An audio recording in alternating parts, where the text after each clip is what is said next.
Welcome, everybody, to 52 Living Ideas. Tonight is Comprehensivist Wednesdays. This is done in conjunction with the Greater Philadelphia Thinking Society. And tonight we'll be covering Kahlil Gibran's The Prophet. I think we'll probably end up finishing it tonight, but This is the closer. we'll see. Okay, so we'll end up finishing it this evening, and then we'll go to takeaways. But I'll turn it over to Maritza. Hello, everyone. We're going through the end. So what we're going to do today is we have two poems left of the book. Last time we got together, we went all the way up through to beauty. Today we're looking at religion and death, and then we're going to look at the closing, and then we're going to just discuss those in general, and then the prophet as a whole.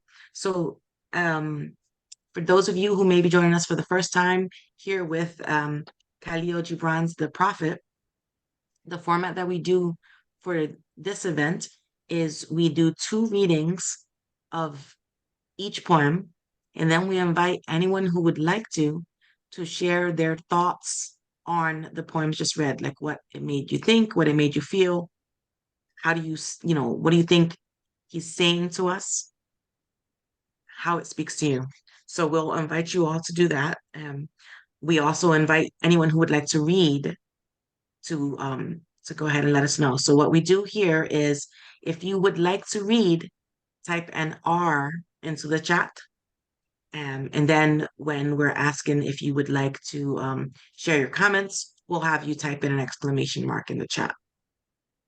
And we like to do two reads of each poem just so that you can, just hear it and have a little bit of time to process it before we ask you to share your thoughts. And then I will throw the poems up on the share screen so that everyone can see them. And that's how we will move forward today.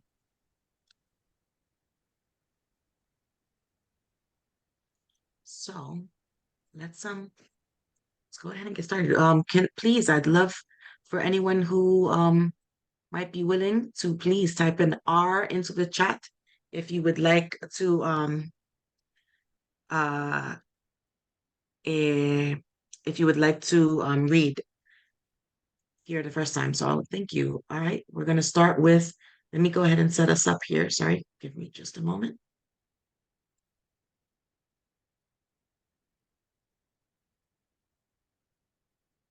Oops.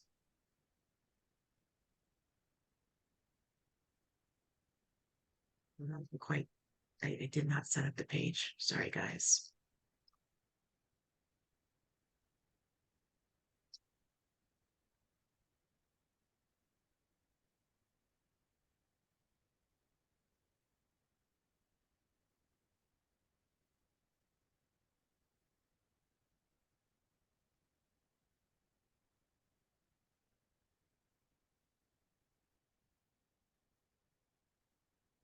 First, we're gonna tackle on religion. It's the first one we will tackle. And then, so I have Yulia will start us off with the first read of on religion. Okay. Does this look big enough, or should I make it a little bit bigger? Oh, What do you think, it's Joe? big enough. Yeah. Yeah, I think that's a little better. I mean, that's Okay. me though. All right, we'll go with that. And all right, we do ask folks, if you're not speaking in a moment, just please keep yourself muted just so we can keep the background noise to a minimum. And so first read, Yulia, please go ahead. Then a hermit who visited the city once a year came forth and said, "Speak to us of pleasure." Oh, I'm sorry. Is this the one on religion? Apologies. No, that's not the right one. Sorry. Pleasure is not religion. What am I doing? Here we go. There we That go. was a Freudian slip if ever there was one. Um, I'm gonna try this again. On religion. Go ahead, Yulia. and an old priest said, "Speak to us of religion." And he said, Have I spoken this day of aught else? Is not religion all deeds and all reflection, and that which is neither deed nor reflection, but a wonder and a surprise ever springing in the soul, even while the hands hew the stone or tend the loom? Who can separate his faith from his actions, or his belief from his occupation? Who can spread his hours before him, saying, This is for God, and this is for myself, this is for my soul, and this other for my body? All your hours are wings that beat through space from self to self. He who wears his morality but as his best garment were better naked. The wind and the sun will bear no holes in his skin. And he who defines his conduct by ethics imprisons his songbird in a cage. The freest song comes not through bars and wires, and he to whom worshipping is a window to open but also to shut has not yet visited the house of his soul, whose windows are from dawn to dawn. Your daily life is your temple and your religion. Whenever you enter into it, take with you your all. Take the plow and the forge and the mallet and the lute, the things you have fashioned in necessity or for delight. For in reverie you cannot rise above your achievements, nor fall lower than your failures. And take with you all men. For in adoration you cannot fly higher than their hopes, nor humble yourself lower than their despair. And if you would know God, be not therefore a solver of riddles. Rather look about you, and you shall see him playing with your children. And look into space, you shall see him walking in the cloud, outstretching his arms in the lightning and descending in rain. You shall see him smiling in flowers, then rising and waving his hands in trees. Thank you, Yulia. Okay, I will go ahead and read for us the second reading of this one. And if you would like to read, go ahead and cue yourselves in the chat, and we'll set you up for. Can I read? Oh, Joe. Yeah, I thought hard for this Yes. one. Oh, I'm sorry, Joe. I missed it. Yes, let me open the chat. Yes, please. I would love for you to read it. Thank you.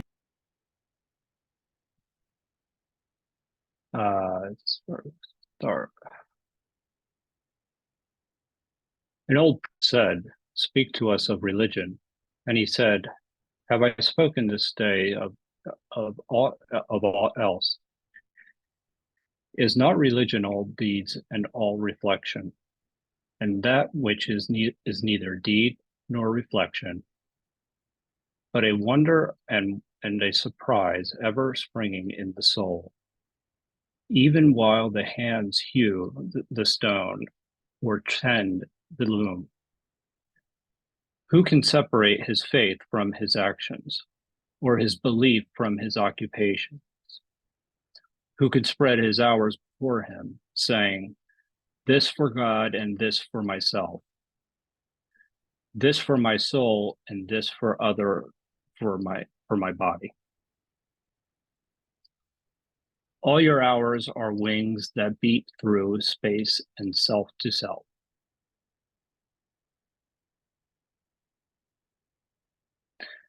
He who wears his morality but as his best garment were better naked.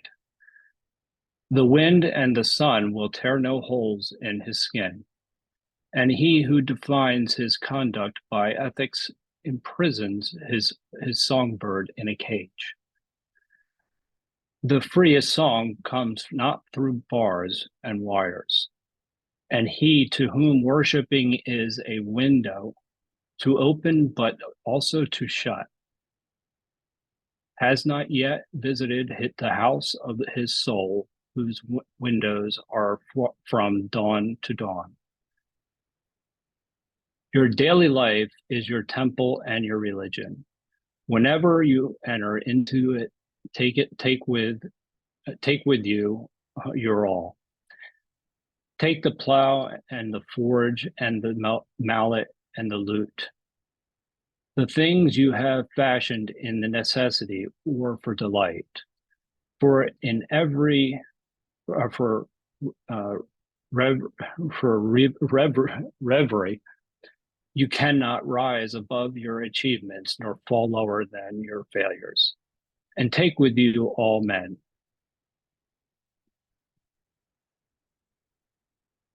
For in adoration you cannot fly higher than their hopes, nor humble yourself lower than their spirit.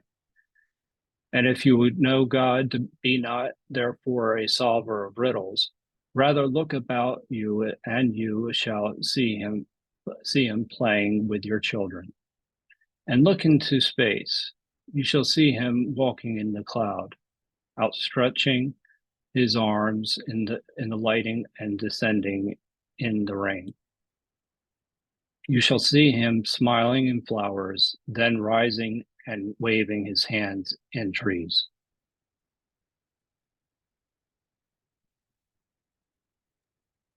Thank you to Yulia and Joe for reading that. So now I would like to invite you to um, type in an exclamation mark in chat if you would like to share with us which passages in this poem spoke most to you, what things called your name.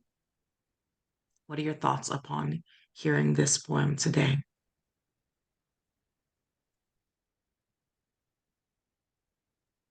While you guys are processing, let me share a few initial thoughts that I have here. The For me, one of the strongest lines is, "He who wears his morality, but as his best garment, were better naked." I I like this line, or it speaks to me because it seems to be making the statement of, if you the rigidity, like, morals are very important, obviously, but if you become so very rigid in your belief of how it should be, like if you fashioned it into this specific thing, now it's a hindrance to that which you're actually seeking. So let me call on Joe next because I see Joe has hand raised. Go ahead, Joe. Yeah, I'm looking for the part where he said deed, where, essentially it's deeds and reflections. And I think that those are both very important when you're talking about any kind of faith that you have. One, it's your actions, and you think about how you're acting in the world, and that's the reason you're, in the religion for the first place, is that you believe in the religion in the first place, is it drives your actions. It's your belief systems and how you act in the world. So if it says be nice to your neighbor, then you're actually acting kindly to your neighbor. So your deeds are actually how you define yourself. But also involved in that is the deep reflection that is required, that in order to make sure that actually you're adhering to those principles. So there's that that's part of, I think, sometimes that people maybe say they are part of a belief system, but their deeds don't necessarily match their actions.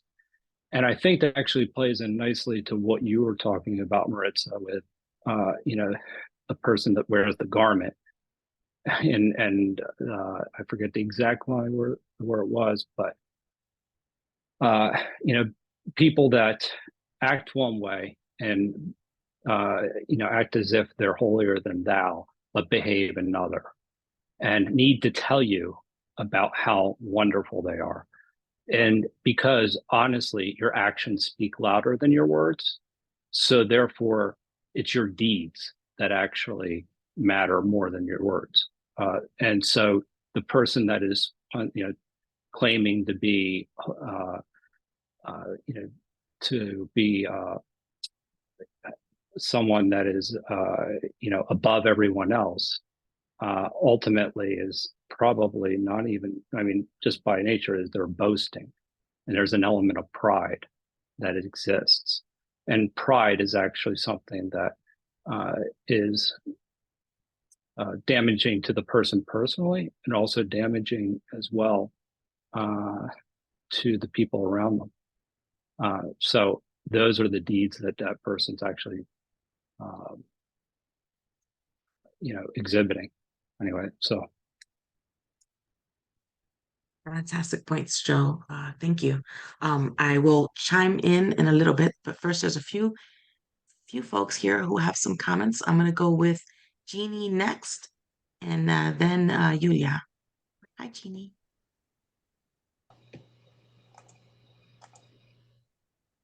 Oh, Jeannie, you're still muted. Yeah, I had a hard time getting the little mute thing. Well, I thought that line meant sort of what you said, Maritza, about the cloak of morality. But the next line really puzzled me. So that, okay, so if you're wearing morality, take it off and just go naked. But then he says that the wind and the rain won't make holes in your skin. Well, doesn't that imply that it would make holes in the cloak of morality? And how is that line related to the other line? That's what I'm kind of puzzled about. Well, that's a fantastic question. I'm going to put that for anyone who would like to answer that. I have a few thoughts, but I'm going to wait out of curiosity to hear others. So, yes, the lines we're asking here is the one line is he who wears his morality, but as his best garment were better naked.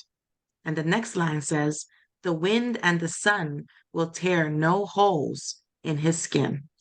I'm gonna let that percolate with you guys a little bit while I go into Yulia.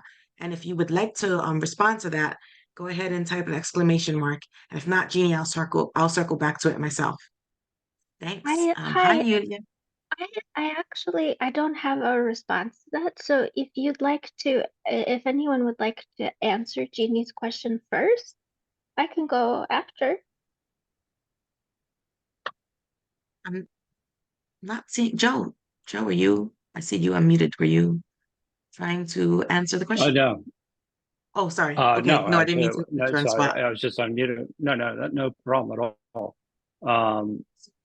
Why don't you go ahead, actually, and I'll follow up. No worries. All right, so my thoughts on this, I don't see anyone jumping in, so I will just comment here. I suspect that what they're saying is that if you have this cloak of morality and your clothes are morality, you're making it this very rigid thing. And now because you've made it a cloth, right? It's subject to wear and tear, and it will not hold up and it will fray. But when you're naked, your skin will not tear and fray. I mean, that's not exactly true, but I think that the idea, what I see in these two passages, I see that he's saying that that which is natural will be better protection for you than that which you're holding onto rigidly, that is a construction of your own. Whereas if you don't have a cloak of morality, well, then your morals have to be internal, right? And they're not housed in this cloth. And then internal is protected by the skin, which it appears that the prophet is proposing that is hardier or perhaps purer, as it were. But that's just my two thoughts on that. um, so Joe, did you want to comment on this question? I see your exclamation. No, actually. No, it's something else actually. But if somebody else wants to continue this thread, Yes, no, I have then in that case I'm gonna invite Jeannie, and then I'm gonna go back to Yulia because she had a comment separate from that question. So Jeannie, please go ahead. Well, I'm wondering, I haven't really read this poem, in many years. I read it as a teenager, but does he equate being naked with being truthful at all? I mean, has that cropped up, or is that a possibility? I'm not certain. I'd have to get back to you on that. I don't think directly. I think perhaps it may be indirectly. It may have come up in the past. I'm not sure. I'm gonna look that up though. Thanks, Jeannie. You're making me think. Yulia, please, I'd love to hear your comments. Sure, I actually just looked up naked in the whole poem, and it's mentioned several times, and each time it's quite interesting. Fantastic. Yeah, so there's a lot on that. But with this one on religion, just as you were saying that um the natural is the best protection for you, it seems like he really kind of like keeps going back to what's natural. And it almost seems to me, I'm sure it's not this radical, but it almost seems to me like he's saying there's no way for you not to be religious. Everything that you do, everything that you think and feel, every person you meet, every occupation you have, you're entering into religion. And God is everywhere. He's playing with your children, He's in the trees, He's in the clouds. There's no way not to be with Him. Kind of. Thank you. Thank you. Thanks, Yulia. You know, that takes us back to the line that Joe called out about is not religion all deeds and all reflection. Thanks. So I'm going to go with Brian next, and then uh, Joe, and then Rohit. Go ahead, Brian. Yeah, I mean, there's another way to interpret that cloak phrase. You know, you could look at it as he's saying that you should not virtue signal, and the words we would use today, and that, you know, wearing your morality as a cloak, showing the world, you know, what you are, is a false, I guess, false motivation to do better things or be a better person or whatever. You know, that's what I'm thinking of as false, just virtue signaling, I guess. So my thoughts. That's great. Fantastic. Thank you. Thanks for putting that out there for us. Joe, go ahead, please. Yeah, I mean, I think that the important thing here is that it's something that is false, and he's not necessarily putting his true self forth, right, out in front. If you read the lines, a couple lines down, the freest song comes not through bars and wires. Before that, and he who defines his conduct by ethics imprisons his songbird in a cage.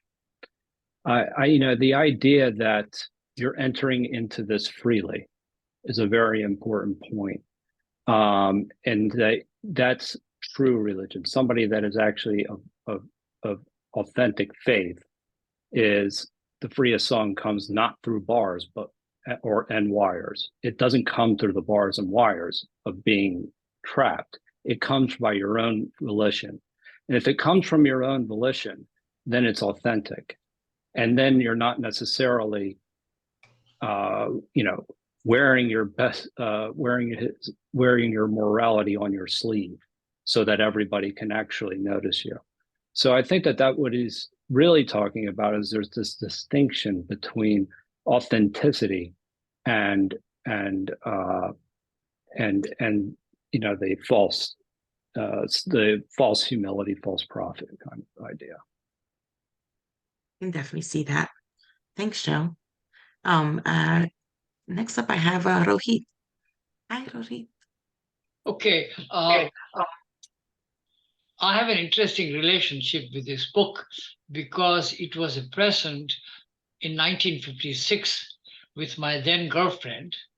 It didn't work out and we didn't marry, but still there was something about her that connected to me because it was something that she guessed I would connect to, which I had not known about, right? And in a certain sense, the book has stayed with me, even though the physical book hasn't. I would say there's something about this poem and even about much of the rest of this book, but something about this poem reminded me of Rumi. I don't know how much connection I can make between Gibran and Rumi, and of course, Gibran should have been familiar with Rumi, but there is some similarity here, and I just wanted to make one comment, which is that in Islam, a Muslim is required to pray 5 times a day. This is a requirement in Muslims, for Muslims, and it's very often, at least for men, a group event that you all go to a certain place where you pray, right? Now, Sufis, by contrast, reject this idea of 5 times a day and want prayer to be every second. And there is something about this that makes sense, because suppose I prayed at 7 o'clock and now it's 8 o'clock. What good is it to me that I prayed at 7 o'clock? I'm not the same person. The person who was praying was someone else, and I'm someone else. And in a certain sense, I cannot connect to that poem, to that prayer uttered by my other self. And perhaps there's a continuity of self which is acknowledged by Sufis, and which is in a certain sense sliced up in the requirement of 5 times a day. But this is just my interpretation, and I don't intend it to be authoritative, just my thoughts about this. A fascinating thing to consider. Thank you. Thanks for sharing that, Rohit. Next up, I have David. Welcome, David. Hey, thanks. Thanks. Welcome. Thanks, Rohit, for that. And I think Gibran was writing this poem kind of in the early 20th century, I think. He lived in like the late 19th century and then into the early 20th century. So yeah, I mean, we need to obviously focus on internal, yeah, not having an external cloak, obviously. Like, I mean, I just think about like the different like external forces that were kind of at play kind of in Lebanon, where, although I think he wrote this in America, I guess he didn't write it in Lebanon, but sorry, I just joined late tonight. But there were these colonial kind of forces like in Lebanon and Israel. It was Britain and Israel, and it was France that was in Beirut pretty much a lot. So we see today I mean, you always hear how there's peace that's trying to be made between, let's say, Jews and Palestinians, but if it's brokered by someone that's external. We need to focus on internal, like by themselves. Yeah. So that's just my thought for now.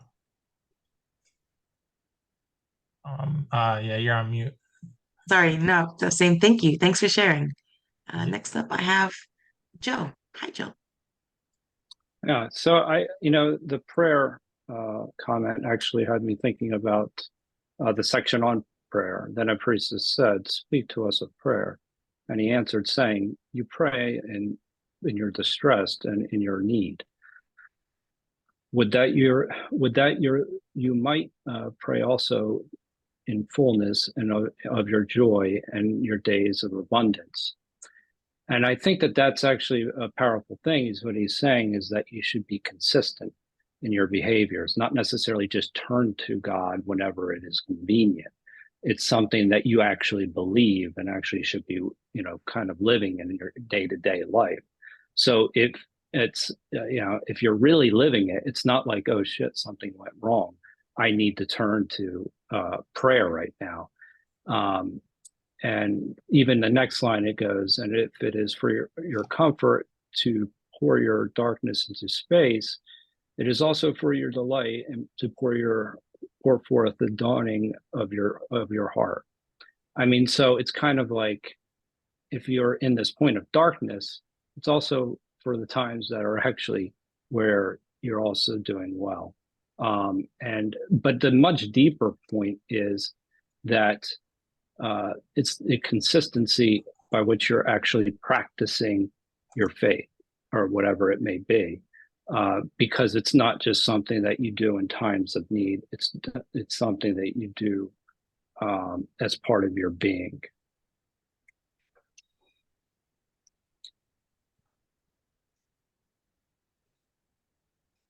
I can definitely see that. There's the idea of also where he speaks about your line. If we go back to your original line that you said spoke to you, the one of, is not a religion in all deeds and all reflection.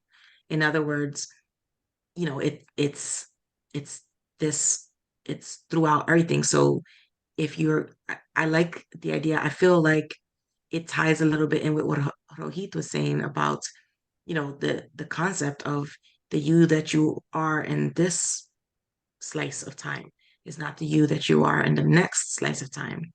And then, so it does make sense if one is, seeking this religiosity, that it would be done through all deeds and all reflection, because that's in that way now you're doing this religion or this prayer perpetually, throughout all of your selves, as it were. I really like that. It's interesting how it connects, essentially the individual that might as well be naked with the individual that's only praying when they need something. So it's kind of like saying that this is not, this is what it really means to actually believe in something. But yeah, there's a nice progression that he goes through throughout the whole passage, actually. Yes, I agree. There's also I'm curious about something. There's a passage on clothes. And I'm just curious about whether he says something about it's interesting. In the passage of on clothes, he says a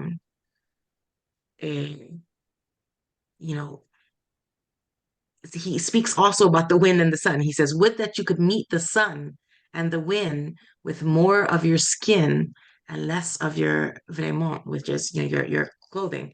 And he says, for the breath of life is in the sunlight, and the hand of life is in the wind.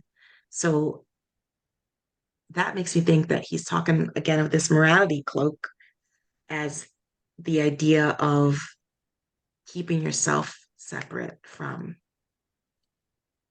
that which is the natural. And if you wanted to extrapolate it from a literal God concept, if we believe that everyone has a philosophy in life, regardless of what it may look like, if you're turning to what is more natural or what is in nature, then that perhaps is a truer path than using these cloaks and cloth and separations. My two comments though. I have David Wise, but he says he'll be back. So I guess I'm going to hold off on him right now. Would anyone else like to comment on this idea? Oscar, please go ahead. Yes, good evening. All right, so what I'm getting about the whole cloak is that it's not about, let me see if I can put this together. When you put something on, so after the line of the cloak, it says that what's the next line? That the sun and the wind will not tear your skin. All right. So yes, what I'm getting, the wind and the sun. Oh, sorry. Go ahead. I'm sorry. So what I'm getting from that is that when you put something on, life is going to expose the person that you are. So it's best to just be your authentic self. That's what I'm getting. You cannot hide from who you actually are, no matter what it is that you put on. Because once again, life is going to find a way to expose that. But that's pretty much it.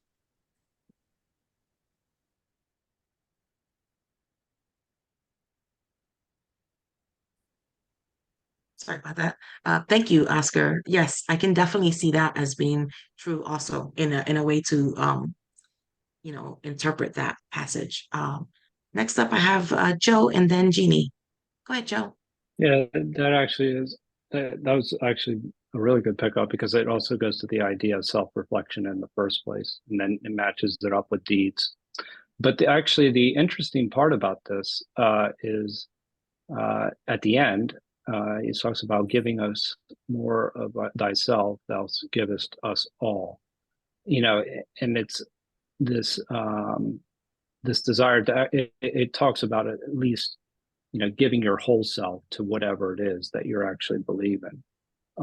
So I think that throughout the entire section, and I mean, he speaks about prayer in a couple of different areas, but I think that it is, yeah. I mean, it is about truly being dedicated to whatever it is that you actually believe, and he ends it on the same note that actually it kind of seems to be the theme throughout the entire thing. Yeah. I just want to point out, since you brought up that line, I feel like that line must be stated in tandem with the line that precedes it, because he says something super powerful. He says, like right before he says that, he says, your daily life is your temple and your religion. And that goes back again to what Rohit was saying and that initial line about, all deeds and all reflections. Your daily life is your temple. And that to me just solidifies that all the trappings of the modern materialism don't make or break your connection to religion and your purity of religion. Where is that line actually?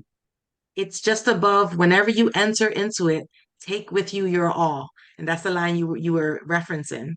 It's on page 88. I was referencing page 78. I'm sorry. So Oh, interesting. Really? Can you read that one? Because they sounded very similar. 78 is thou art our need, and in giving us more of thyself, thou givest us all. Interesting. And that's in the prayer section? Yeah. Wow. Oh, wait a minute. I don't That's know if really, that's the prayer section. Actually, I think that's still the religion section, if I remember correctly. I don't think so. No, 78 is not the What religion section. page? It It's starts Okay. on 87. Religion starts on 87. Okay. I scrolled up a little too high then. No worries, Sorry but about that. that's fascinating because it's so similar to the line that is actually housed within religion. And that's what I thought you had quoted. Whenever you enter into it and take with you your all. Fascinating. Very cool. Thanks, Joe. Jeannie.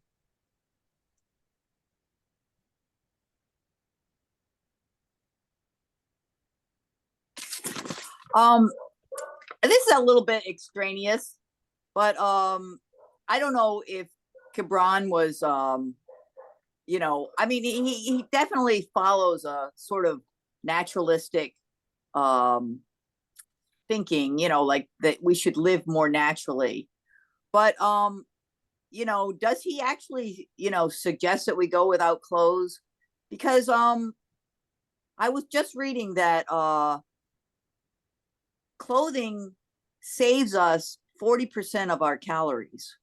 In other words, we would have to eat 40% more food in order to keep our bodies at a good temperature if it weren't for clothing.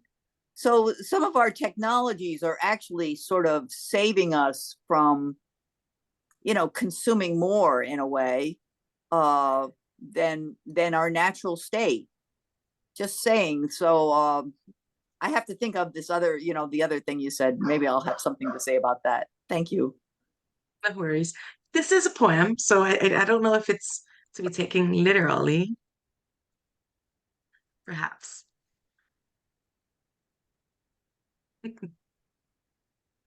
That's funny, Yulia. Katie, hi. I was surprised when they said it's better to be naked because I see it nakedness as being vulnerable. So I was trying to integrate that into my thoughts. And then I liked this idea of that everything you do is all your actions. It's not just, you set time aside one day to go to church or I'm going to give charity now, or that everything you do is your actions. And then it says, I like also the sentence, and if you would know God, be not therefore solver of riddles, rather look about you and you shall see him playing with your children. He's kind of saying like God is everywhere and in your life, rather than just, I think that's what he's saying. Maybe I'm reading it wrong, rather than this just mysterious thing that's really hard to figure out, but rather he's something every day. Kind of an interpretation that would resonate more with me. So I don't know, because that makes sense to me. The idea, it's the idea of inviting us to view, this religion concept as encompassing everything. And on the topic of nakedness here throughout the entirety of, the grouping of poems, the prophet, I don't think that he's addressing ever like the literal physical nudity. I think, Katie, I think to use your word, I do think that he's referring to a type of openness and vulnerability, and its idea of, being open and vulnerable to the world and to oneself. And again, that's just, kind of my thinking, how I view the poem in general. Rohit, go ahead, please. Is nobody ahead of me? Okay. This remark about nakedness and calories intrigued me a little bit, because in India there is a small religion called Jainism. I don't know how many have heard of it. It goes back to about the same time as the Buddha, though it might perhaps be older than Buddhism, but it certainly is at least as old as Buddhism. But it's remained very small for some reason that I can't understand. Whereas, of course, Buddhism, while it left India, became huge in Southeast Asia and China and Japan and Tibet. Right? But in any case, Jainism is divided into two. The Jain monks are two kinds: those who wear white clothes and those who are naked. And those who are naked call themselves Dikambar, which means only the four directions are my clothes. There is east, west, north, south. These are my clothes, and I don't need any other clothes. So there is some way in which you are putting yourself inside the universe. You're not separating yourself from the universe by means of clothes, but you are out there, just as tigers and chickens and everybody is. I mean, they don't wear clothes, and why do we human beings wear clothes? So there is something about his remark about clothes which I find interesting, and I become intrigued also by Gibran himself, because of course since I had this book in 56, that I became interested in him as a person. He was, of course, was born in Lebanon. He lived in America. It was his hope to go back to Lebanon, but he never did while he was alive. And eventually, I think after he died, then his remains were taken to Lebanon, to Lebanon, and buried there. But it's there is something about him that, to what extent did he live his own philosophy?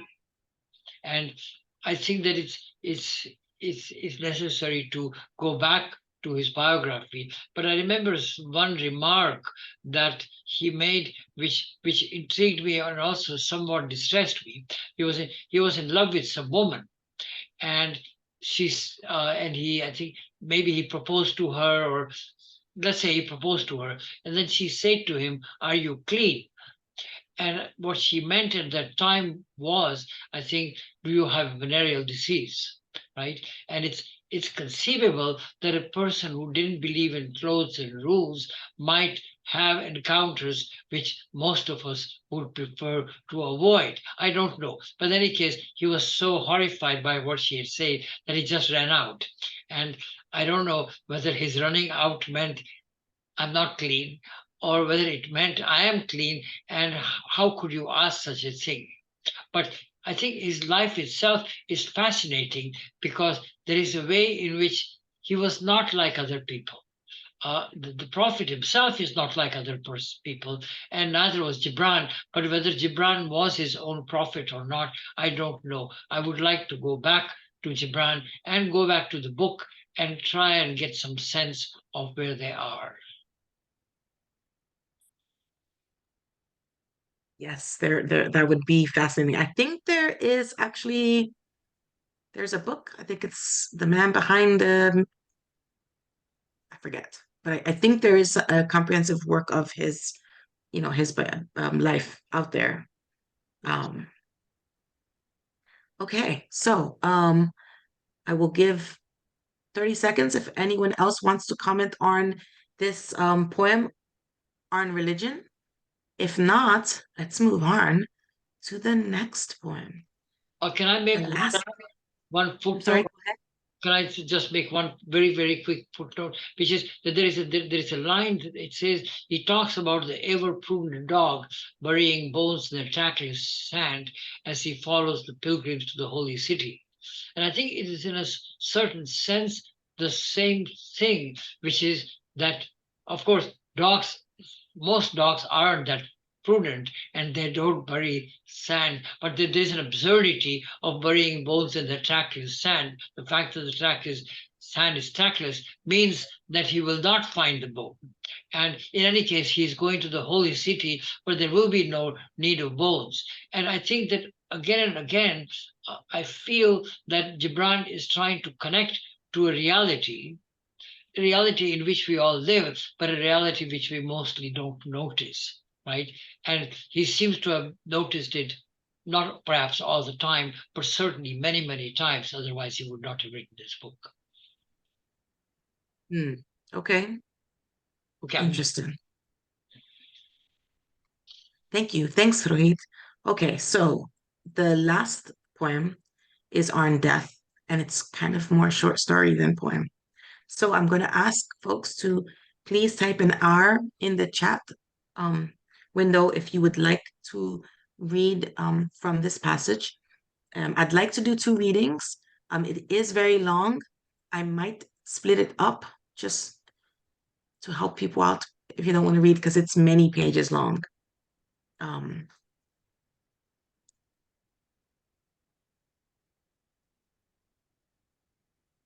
be shy.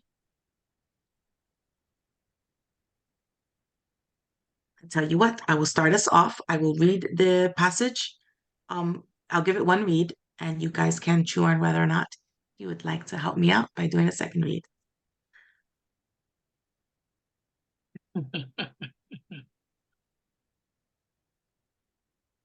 Okay. This is Gibran's poem on death. Then Al-Mitra spoke, saying, "We would ask now of death."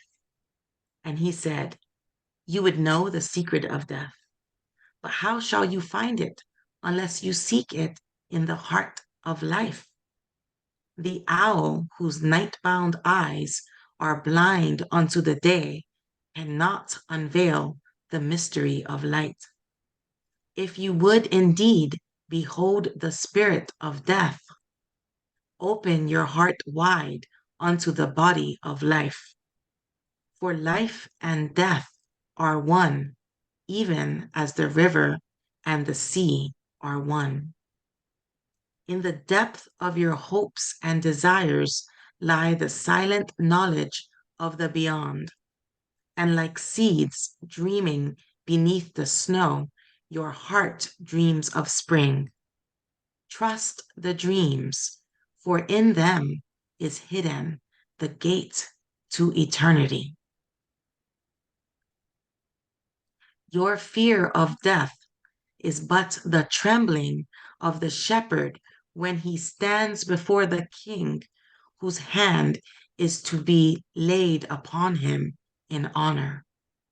Is the shepherd not joyful beneath his trembling, that he shall wear the mark of the king? Yet is he not more mindful of his trembling. For what is it to die but to stand naked in the wind and to melt into the sun? And what is it to cease breathing but to free the breath from its restless tides, that it may rise and expand and seek God unencumbered? Only when you drink from the river of silence shall you indeed sing. And when you have reached the mountaintop, then you shall begin to climb.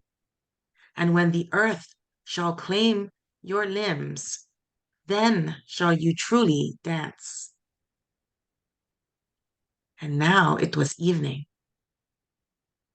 I know that is the end of the death section, because then it's the conclusion. So I stand corrected. I lied to you. Sorry, guys. Death is not that long. It's very short. I'm going to read you the last line because I didn't realize it was the last line or the last three lines. Only when you drink from the river of silence shall you indeed sing. And when you have reached the mountaintop, then you shall begin to climb. And when the earth shall claim your limbs, then shall you truly dance. I did not realize that was the end of death. Fantastic. All right, guys. See, it's very short. One of you surely would like to read it. Oh, I see Joe. Joe, yes. If you would like to read a second time, I would be grateful for it. I see no one else stepping Sure. up, so please. Then Almitra spoke, saying, "We would ask now of death." And he said, you would know the secret of death, but how shall you find it unless you seek it in the heart of life? The owl whose night-bound eyes are blind unto the day and cannot unveil the mystery of light. If you would indeed behold the spirit of death, open your heart wide unto the body of life. For life and death are one, even as the river and the sea are one. In the depth of your hopes and desires lies your silent knowledge of the beyond. And like seeds dreaming beneath the snow, your heart dreams of spring. Trust the dreams, for in them is hidden the gate to eternity.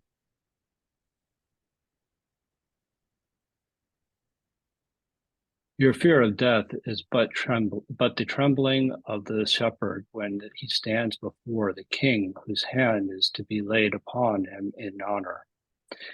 Is the shepherd not joyful beneath his trembling, that he shall wear the mark of the king?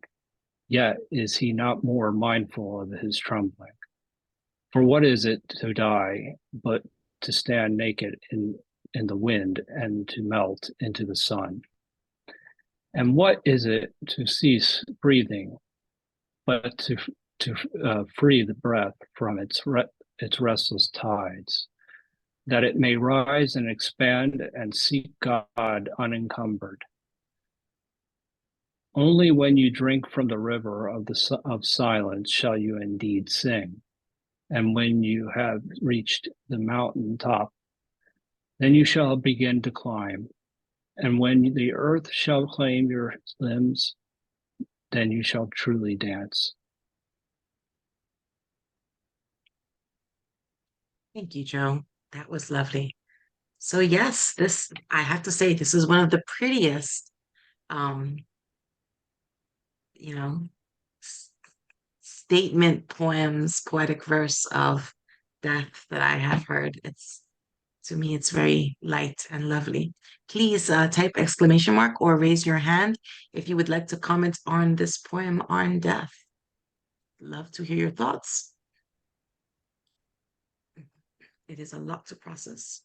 For me, my favorite line here, well, there's a few of them. The last three are just delightful, but I also really like the line that says, "Trust the dreams, for in them is hidden the gate to eternity." Um, I think actually I love it because it comes right after the seeds one, but I just think it's just I like the imagery that it brings out for me.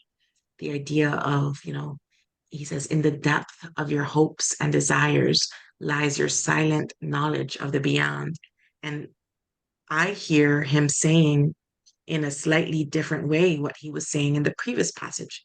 Whereas when he's speaking of religion, he's reminding us that, you know, it's all around us, that, religion is all around us. Here, he's telling you that the beyond, which would be whatever the ethereal, the whatever your, belief system might be, that in his, it's God, right? So the beyond would be that mythical other. And he's saying that it's interwoven actually inside of you, your hopes and your desires. And he calls it a silent knowledge because it may not be something that we are aware of on a conscious space. It might be more of a subconscious. And that to me is solidified by the statement of, trust the dreams, for in them is hidden the gate to eternity. Often we are hearing that the, dreams tend to be, that's your unconscious processing format. So that's I just really like that passage. In addition to, I think the last coupling of verses are just beautiful. It's very, very poetically lovely. And next up, I have Joe. Go ahead, Joe. Yeah, I thought that was a great line as well. Another one that stuck out to me is, "For what is it to die but to stand naked in the wind and to melt into the sun? And what is it to cease breathing, but to free the breath from its restless tides, that it may rise and expand and seek God unencumbered?" Yeah, I think that is actually, what is it to really die? It's kind of like this idea to, uh, it's, I mean, he's talking about seeking God as a process in addition to this.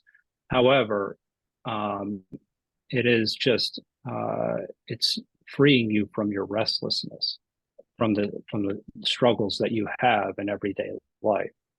And that is what is, it's kind of like, what are you really afraid of? And that's something that's been, that Epicurus and the Stoics actually both talk about quite a bit. Just look at it as you're being returned, and you weren't before, and you're not going to be after. Now, he's not saying that, but in a way, at the same time, the idea is to be comfortable with the idea of death itself. And I think that that's actually a pretty powerful line. So anyway. Thank you, Joe. Next up, I have Rohit. Go ahead, Rohit.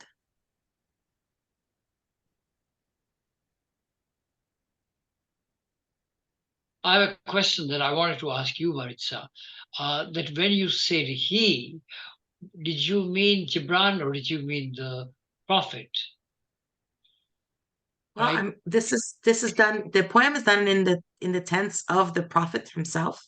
Right. So I tend to think it's prophet, but I mean, I think the argument could be made that the prophet is, Gibran speaking through the prophet. I believe that's a fair argument to be made.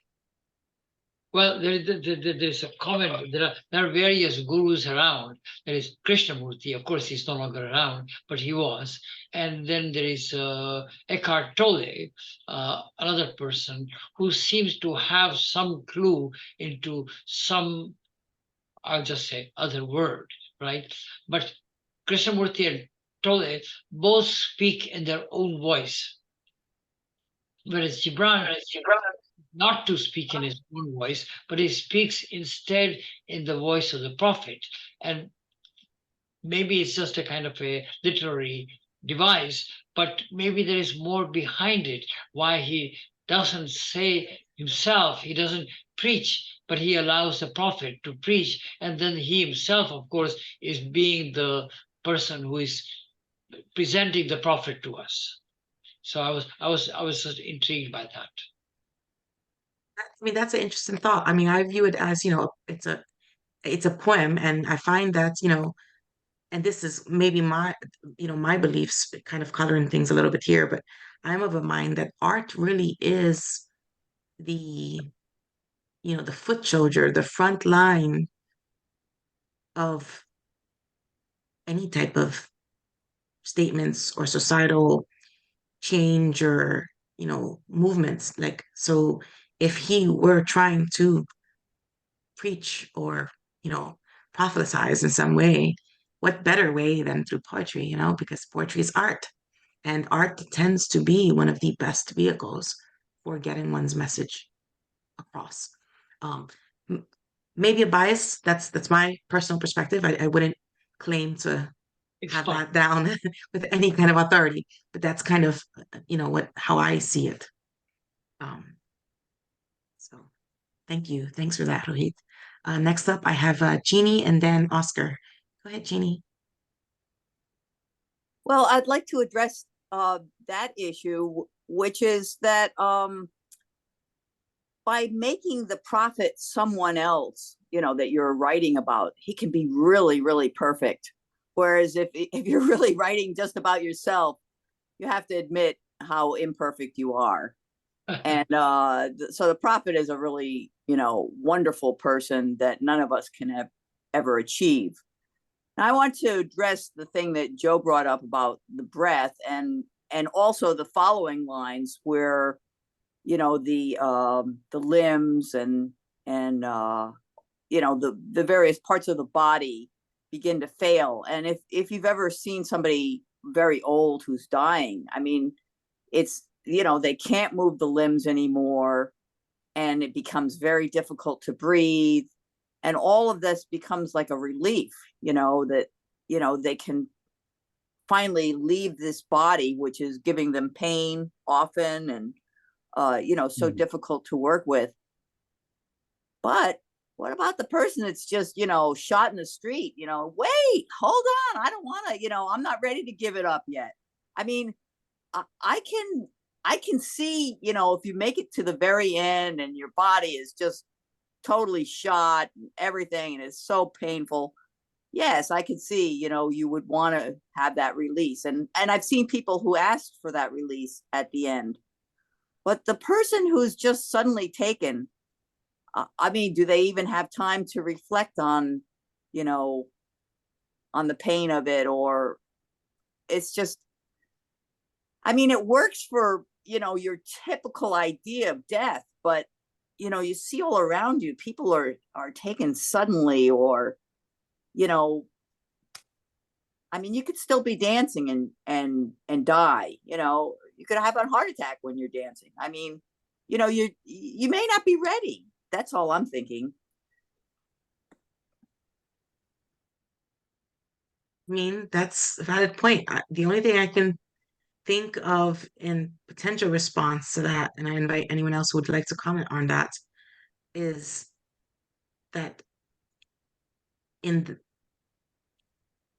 you would not be one sitting there pondering and asking about death if it hits you suddenly.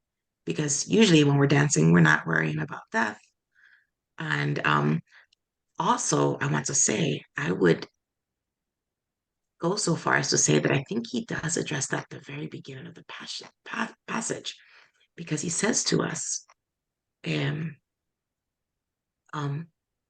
would know the secret of death, but how shall you find it unless you seek it in the heart of life?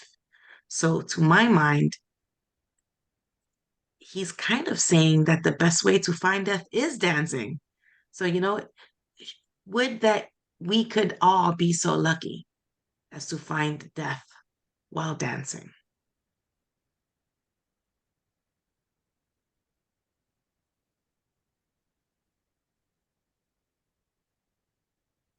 With that, I'm gonna go on to Oscar.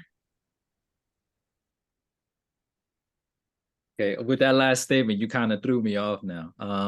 Let me see if I could put my thoughts together. All right, so but yeah, I mean, when he says you would know the secret of death, but how shall you find it unless you seek it in the heart of life? I think I think it goes back to when we were talking about the Stoic letters. When you face hardship and you go and you surpass it, you know that part of yourself is now no more. You have become something. You have outgrown that person in your past is now, you know, it's dead. So I think that's what he is saying here. The same thing, I think it's when he says, where is it? Yeah, where he says, and when you have reached the mountaintop, then you shall begin to climb. I think that's the same thing. What I'm trying to say is, again, you know, when you're doing, again, when you're going up the mountain is hard, and most people won't do it. They'll stay in their comfort zone. But those people that have gone to the top of the mountain, they're not the same anymore. The person that they once were before is no longer. Their self-confidence is better. They are at a higher level, figuratively speaking. So I think that's what he is saying there. Now, as far as well, what is it to die but to stand naked in the wind and melt in the sun? So to me, wind, obviously the wind and sun, they're elements. Wind to me is, you know, it pushes you back and forth, and the sun gives you life. So what I'm saying, what I'm understanding there is that you should give to nature. Give yourself to nature. Don't fight it. It's what I'm understanding there. It's just completely give yourself and not fight nature, because you're not going to be able to understand. I don't think you're going to be able to understand yourself without giving yourself to nature. I'll leave it there. Thanks, Oscar. That sounds lovely to me. And next up is Joe.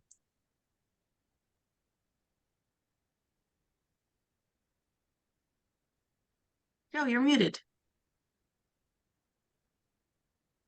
It was interesting, actually, because I was actually going to comment on the opening passage as well. I thought that was a very powerful way of actually, you know, what does it mean to die? Well, you first must know what it means to live. And the reason why I think it's actually, it's kind of representative of how he even approaches other sections in the poem, specifically joy and sorrow.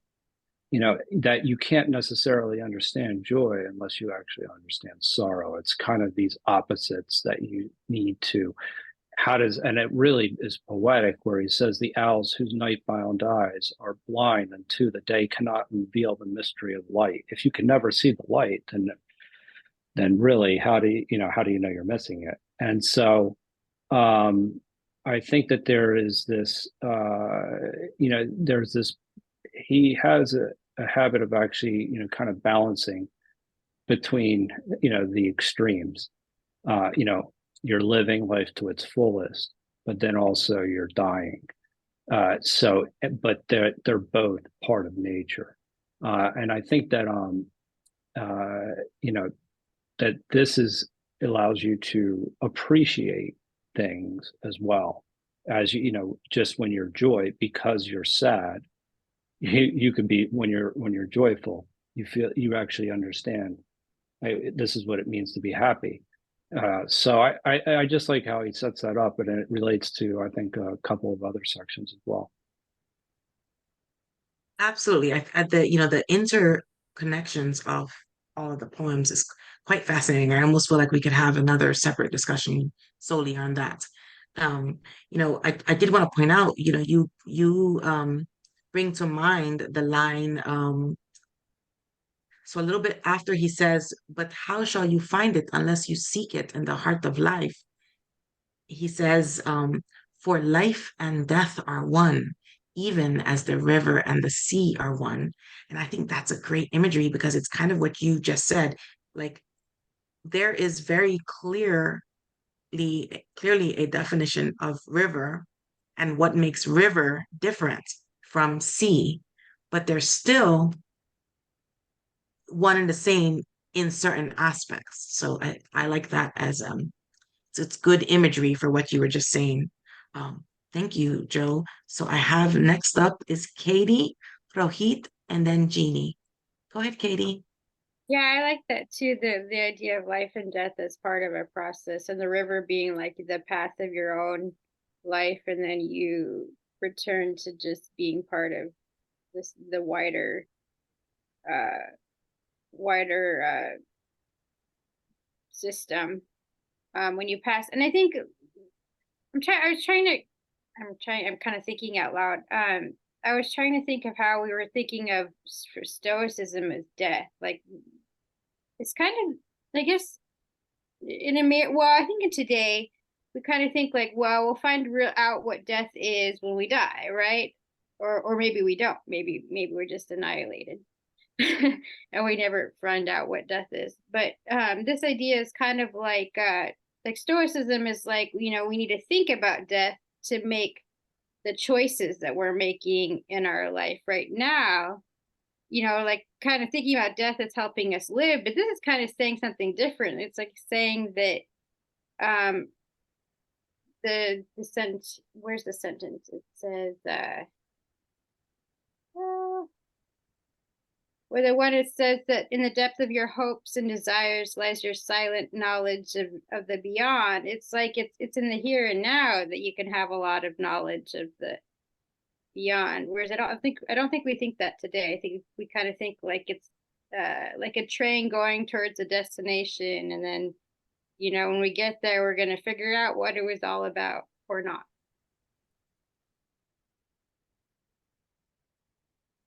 Thank you, Katie. I believe that so Stoics viewed death as kind of as a precondition for life. And it was to point out that life without death is simply impossible. That's a Stoic belief there. Thanks, Katie. Next up, I have Rohit. Part of what I wanted to say, I think Joe has already said, but still, maybe I'll say it in different words. That there is a way in which the Prophet or Gibran is very accepting of pain and suffering, much more than other quote unquote gurus. And there is a time where he says, "Do not seek to direct love's course, for love, if it finds you worthy, will direct your course. And then when it directs your course, he may put you into God's sacred fire." And I assume that being in God's sacred fire, while it is sacred, might not be very pleasurable. Now, the thing I was thinking is that what is possible, at least mentally, to be accepting of death, is it as easy to be accepting of pain? I mean, maybe being in a dentist chair is worse than being dead. And of course, people are being tortured, or people who are dying from cancer, they do wish they were dead. And Gibran sounds like he's accepting even of pain. There's a lot of place where he does talk about pain, but usually it's not physical pain, but mental pain, suffering, loss, right? And I don't know what he would think of extreme physical pain, whether that also is something to be accepted and celebrated, or whether he hasn't thought about this. That's a very good point. I think that Jeannie kind of alluded to that a little bit in her initial comments. Yeah. And we dive into that here. I think that he touches upon it a little bit with his story about the shepherd and the trembling. And I would want to say that almost he's inviting us to him. I would agree with you. It seems he's inviting um he's inviting you to embrace that, to lean into it, because it's through that that you will find your peace with this death thing. Because right after he talks about the trembling and the shepherds, he does talk about he says, only when you drink from the river of silence shall you indeed sing. And the passage that Oscar just quoted us about the mountain, he says it's when you've reached the top is that you begin to climb. And it's kind of one of those things that he's saying that the best comes after the hardship. Like, 'cause even, they're all three together. He talks about when you drink from the river of silence that you indeed sing. When you've reached the mountaintop is when you begin to climb. And then when the earth has claimed your limbs, that's when you shall truly dance. To me, he's saying that's reason enough to embrace the hardship, embrace the pain, because when you get to the other side, the real fun begins, as it were. My take. Thank you, Rohit. Next up, Jeannie.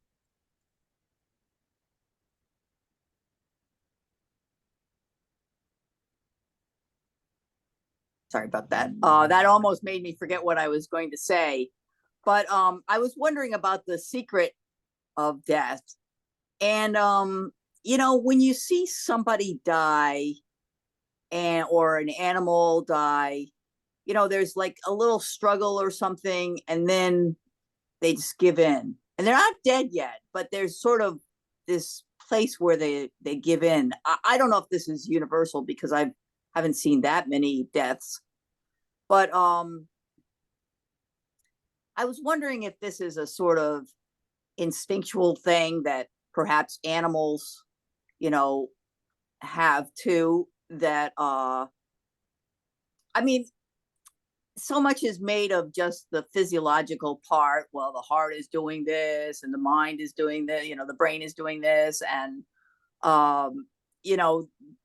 they know all the steps that are happening physiologically.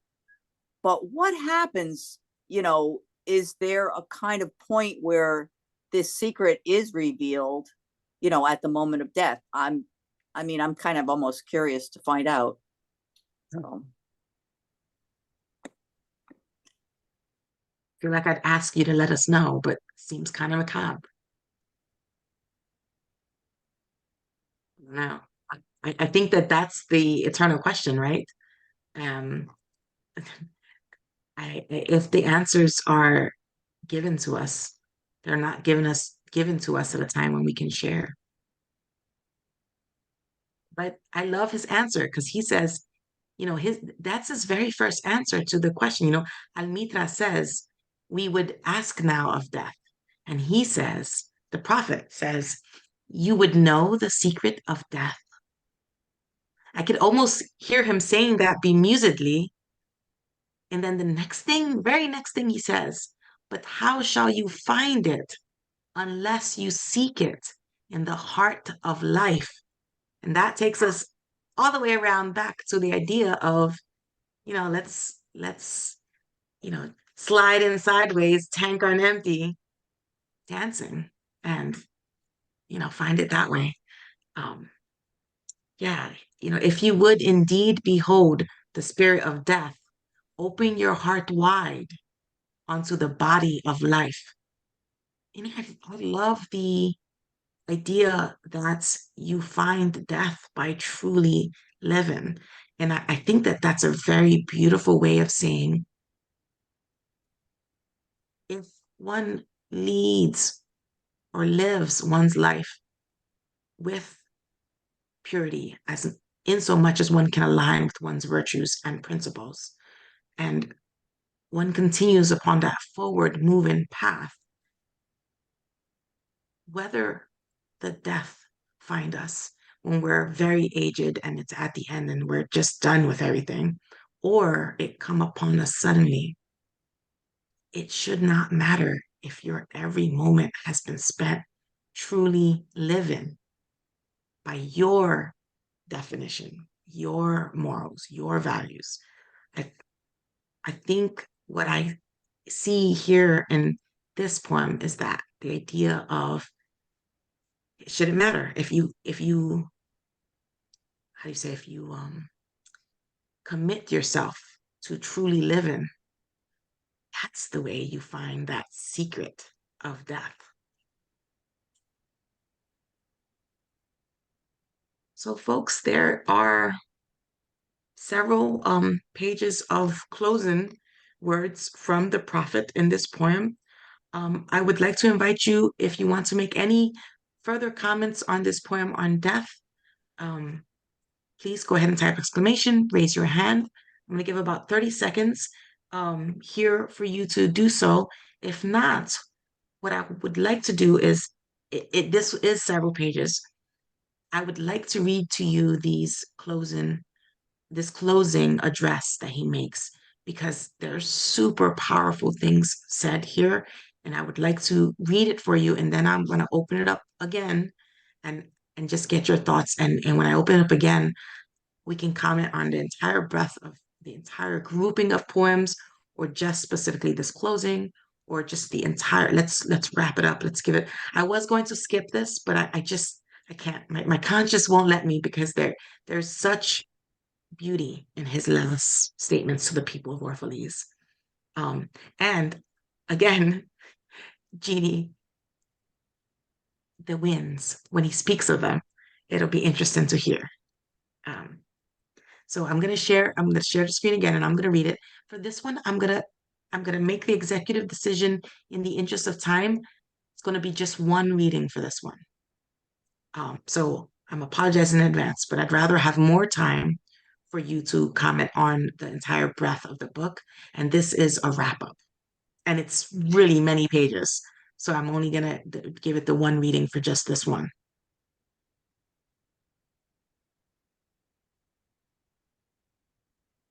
And now it was evening, and Almitra the seeress said, "Blessed be this day and this place, and your spirit that has spoken." And he answered, "Was it I who spoke? Was I not also a listener?"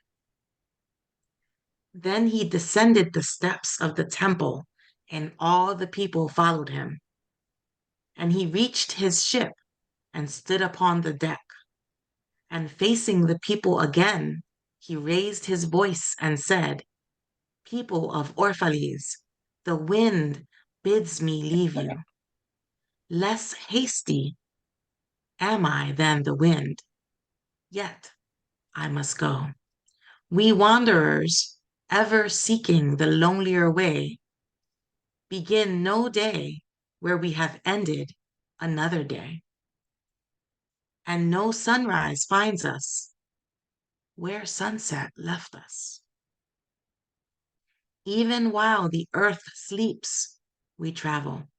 We are the seeds of the tenacious plant, and in it is our ripeness and our fullness of heart, that we are given to the wind and are scattered. Brief were my days among you, and briefer still the words I have spoken. But should my voice fade in your ears, and my love vanish in your memory, then I will come again with a richer heart and lips more yielding to the spirit will I speak. Yeah, I shall return with the tide, and though death may hide me, and the greater silence enfold me, yet again will I seek your understanding, and not in vain will I seek. If aught I have said is truth, that truth shall reveal itself in clearer voice, and in words more kin to your thoughts. I go with the wind, people of Orphalese, but not down into emptiness. And if this day is not a fulfillment of your needs and my love, then let it be a promise till another day. Man's needs change, but not his love, nor his desire that his love should satisfy his needs. Know, therefore, that from a greater silence I shall return. The mist that drifts away at dawn, leaving but dew in the fields, shall rise and gather into a cloud and then fall down like rain. And not unlike the mist have I been. In the stillness of the night, I have walked in your streets, and my spirit has entered your houses, and your heartbeats were in my heart, and your breath was upon my face, and I knew you all. I knew your joy and your pain, and in your sleep, your dreams were my dreams. And oftentimes I was among you, a lake among the mountains. I mirrored the summits in you, and in the bending slopes, and even the passing flocks of your thoughts and your desires. And to my silence came the laughter of your children in streams, and the longing of your youths in rivers. And when they reached my depth, the streams and the rivers ceased not to sing. But sweeter still than laughter and greater than longing came to me. It was the boundless in you, the vast man in whom you are all but cells and sinews. He in whose chant all your singing is but a soundless throbbing. And it is in the vast man that you are vast, and in beholding him that I beheld you and loved you. For what distances can love reach that are not in that vast sphere? What visions, what expectations, and what presumptions can outsoar that flight? Like a giant oak tree covered with apple blossoms is the vast man in you. His might binds you to the earth. His fragrance lifts you into space, and in his durability, you are deathless. You have been told that, even like a chain, you are as weak as your weakest link. This is but half the truth. You are also as strong as your strongest link.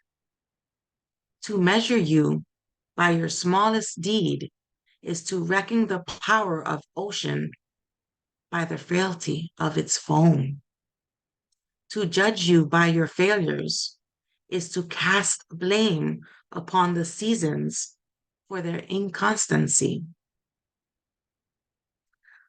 You are like an ocean, and though heavy-grounded ships await the tide upon your shores, yet, even like the ocean, you cannot hasten your tides. And like the seasons, you are also. And though in your winter you deny your spring, yet spring, reposing within you, smiles in her drowsiness and is not offended. Think not I say these things in order that you may say the one to the other, he praised us well. He saw but the good in us. I only speak to you in words of that which you yourselves know in thought.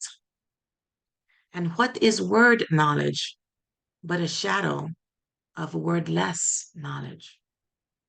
Your thoughts and my words are waves from a sealed memory that keeps records of our yesterdays and of the ancient days when the earth knew not us nor herself, and of nights when earth was upwrought with confusion.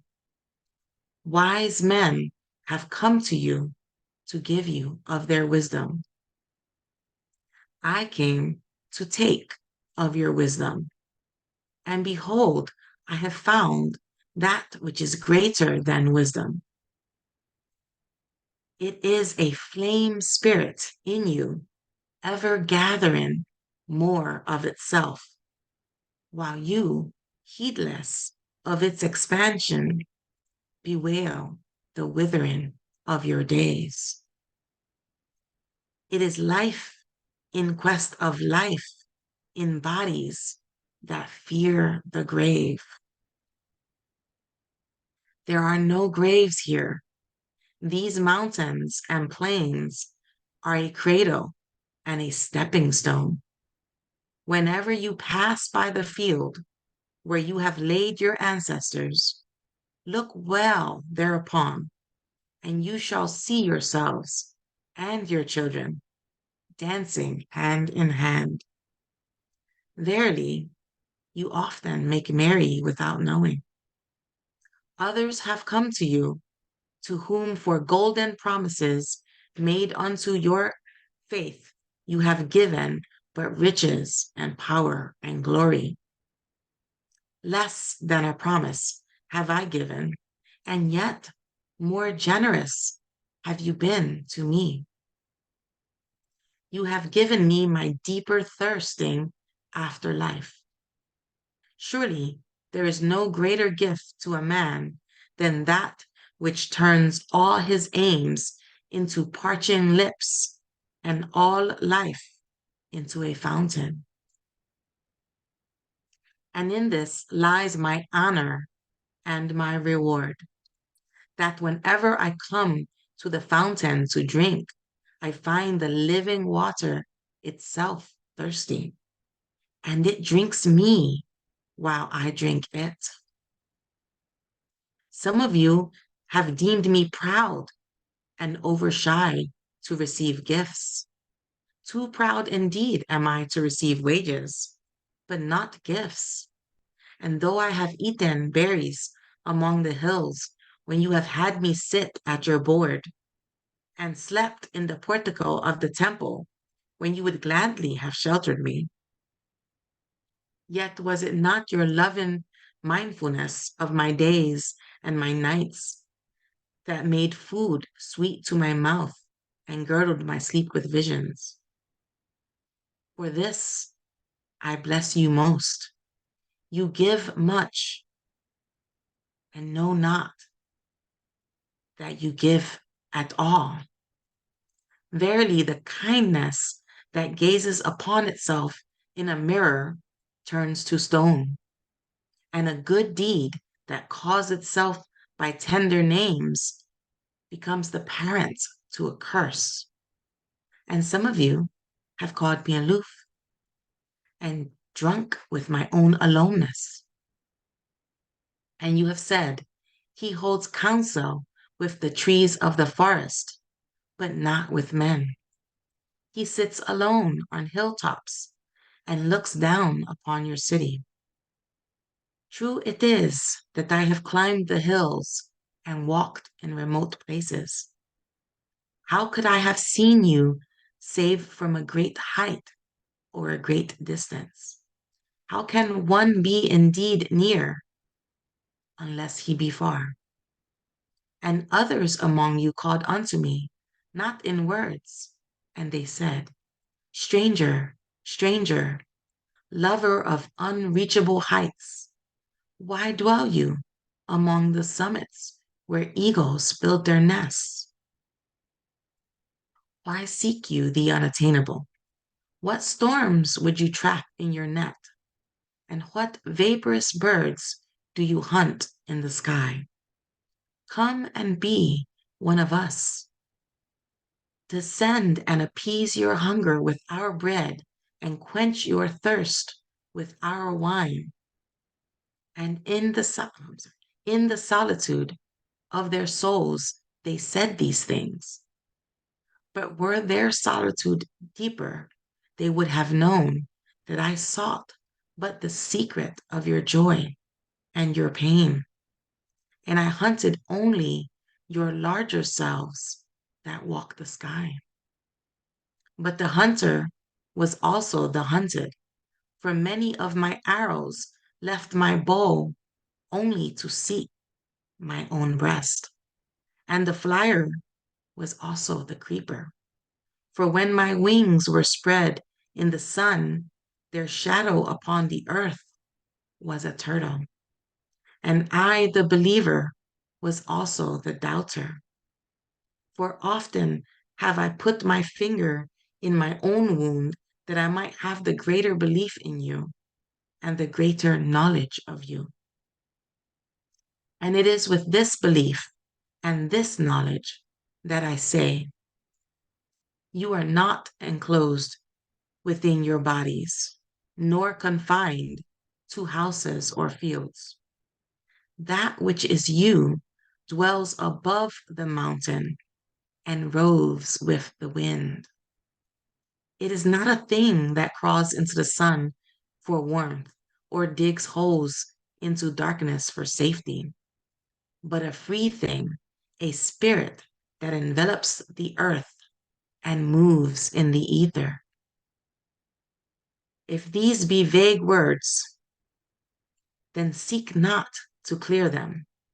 Vague and nebulous is the beginning of all things, but not their end. And I fain would have you remember me as a beginning. Life and all that lives is conceived in the mist and not in the crystal. And who knows but a crystal is mist and decay. And this would I have you remember in remembering me. That which seems most feeble and bewildered in you is the strongest and most determined. It is not your breath that has is it not your breath that has erected and hardened the structure of your bones? And is it not a dream which none of you remember having dreamt that builded your city and fashioned all there is in it? Could you but see the tides of that breath, you would cease to see all else. And if you could hear the whispering of the dream, you would hear no other sound. But you do not see, nor do you hear, and it is well. The veil that clouds your eyes shall be lifted by the hands that wove it, and the clay that fills your ears shall be pierced by those fingers that kneaded it. And you shall see, and you shall hear. Yet you shall not deplore having known blindness, nor regret having been deaf. For in that day you shall know the hidden purposes in all things, and you shall bless darkness as you would bless light. After saying these things, he looked about him, and he saw the pilot of his ship standing by the helm and gazing now at the full sails and now at the distance. And he said, patient, over patient is the captain of my ship.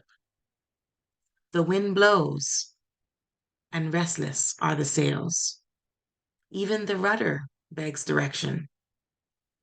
Yet quietly, my captain awaits my silence. And these, my mariners, who have heard the choir of the greater sea, they too have heard me patiently. Now they shall wait no longer. I am ready. The stream has reached the sea, and once more the great mother holds her son against her breast. Fare you well, people of Orphalese. This day has ended. It is closing upon us, even as the water lily upon its own tomorrow. What was given us here we shall keep, and if it suffices not, then again must we come together, and together stretch our hands unto the giver. Forget not that I shall come back to you. A little while, and my longing shall gather dust and foam for another body. A little while, a moment of rest upon the wind, and another woman shall bear me. Farewell to you and the youth I have spent with you. It was but yesterday we met in a dream. You have sung to me in my aloneness, and I of your longings have built a tower in the sky. But now our sleep has fled, and our dream is over, and it is no longer dawn. The noontide is upon us, and our half-waken has turned to fuller day, and we must part. If in the twilight of memory we should meet once more, we shall speak again together, and you shall sing to me a deeper song. And if our hands should meet in another dream, we shall build another tower in the sky. So saying, he made a signal to the seamen, and straightway they weighed anchor and cast the ship loose from its moorings, and they moved eastward.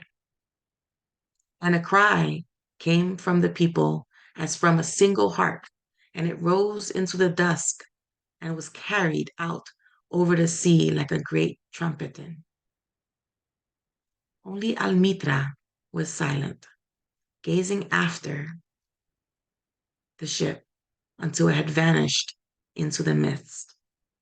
And when all the people were dispersed, she still stood alone upon the seawall, remembering in her heart his saying, a little while, a moment of rest upon the wind, and another woman shall bear me.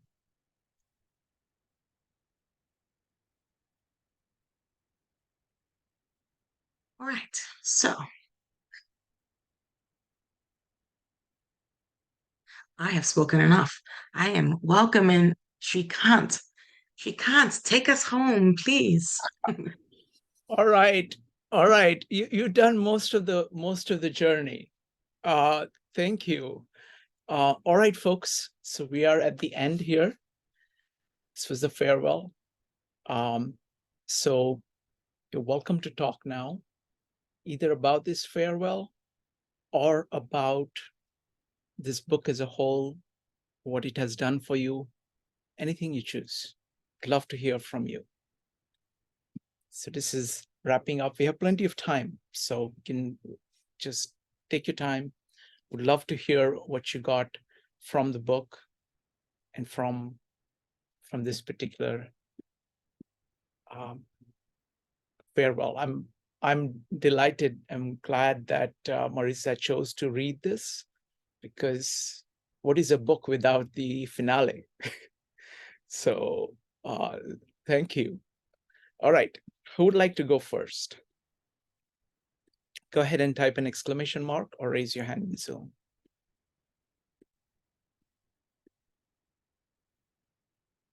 Everybody is stunned. Well, Yeah, I think they're processing. we're going to start with Jeannie, followed by Yulia. And folks, take your time. Would love to hear all your thoughts. Go ahead, Jeannie. Well, he is such an amazing writer, and it's so beautiful what he's done. I remember when I was probably about 12 or 13, my sister introduced me to this book, and she introduced me to almost everything good in my life that I knew. But it's a lot of wisdom in it, and it really works very well to, keep it in mind I love coming back to it, now that I'm much older. I think I might, actually try to find the book again and maybe share it with my sister again. It seems that he does believe in the second coming, or some kind of return, and I'm curious about that.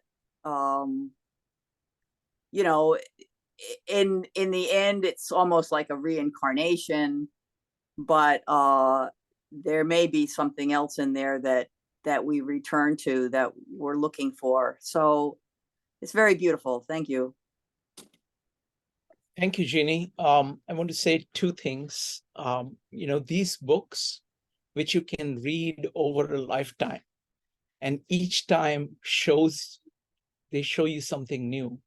I mean, these are really the great books, because they are great because, it's such a large mirror of yourself. You actually see yourself.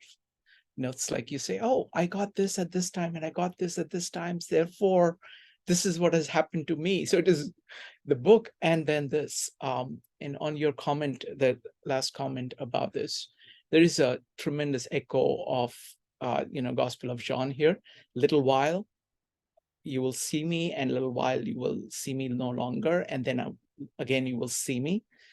This is the idea of, and this very much goes to his thought about death and resurrection, that you basically have to die to your previous self in order to be reborn into a new self.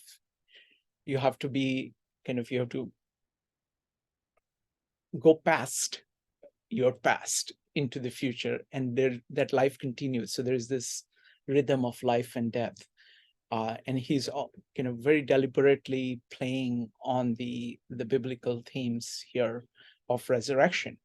That's the exact words that I use for resurrection. So thank you, Jeannie. Next up is Yulia, followed by Joe. Yulia. Sure, Kant, I loved what you said about kind of reading this in a figurative way, where you're dying to your previous self. So you're kind of being reincarnated, kind of moment by moment, almost. But you mentioned that we can comment on what the book meant to us. Yes, please. And I mean, this is just a personal thing. I don't know if it will help anyone, but I do have chronic pain, and so there are kind of like two main things that I got from this. One is in the chapter on pain, where he says to see it as a daily miracle. That one I found very, very difficult, and I couldn't do because it's just, maybe the first day or so you can do that, but after a while it becomes very, very hard. But I really like what he says in this last part in the farewell, where he says, "For often have I put my finger in my own wound, that I might have the greater belief in you and the greater knowledge of you." And that kind of works for me much more, is seeing the pain as a means of transmitting information. So it's letting me know something about humanity, the human condition. I get like, increased empathy or things like this, right? That part was very useful and meaningful to me. That's it. Thank you. Thank you. Thank you, Yulia. I want to say two things here. First, about the pain itself. I mean, one of the things that I really love about him is that he regards everything that he's saying as a conversation. He says, it's not that I'm giving you wisdom, you are giving me wisdom. And that's actually what happens when good people are interacting with one another. So, what you say about pain, your own pain actually makes the idea of pain richer to others. Now, again, I can't resist this. Like the parallels here with Gospel of John are just amazing. The idea of saying, put the finger in your wound. This is the part of doubting Thomas, of saying, is this really resurrection? Is it really possible that death will lead to resurrection? And this resurrected being, is it the same as the being that died? And the way it is demonstrated is that, I will not believe it until I put finger in the wound to see that that is actually there. So there is that reference to that.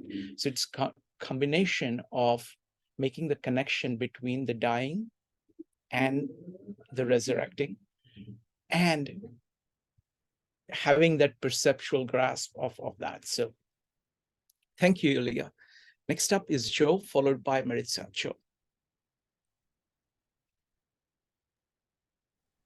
I mean, there's a lot to like about the closing passage, but I think that actually with the theme of this evening, one line actually when I was listening is that verily the kindness that gazes upon itself in a mirror turns to stone.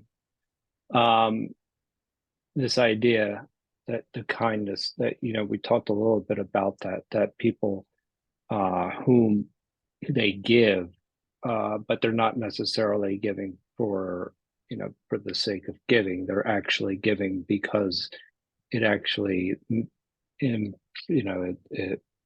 improves their persona, their popularity, whatever it may be. It's not truly giving; it's seeking something in return. So this idea of looking back in the mirror and it turns to stone was a powerful message. And I thought, and a good deed that calls out by tender names becomes the parent to a curse, is the next line too. Telling, essentially the good deed that you're telling yourself, that you're exulting about. But I mean, I think that when you're looking at this work as a whole, it's interesting. So what he's doing, and he's putting into poetic form a lot of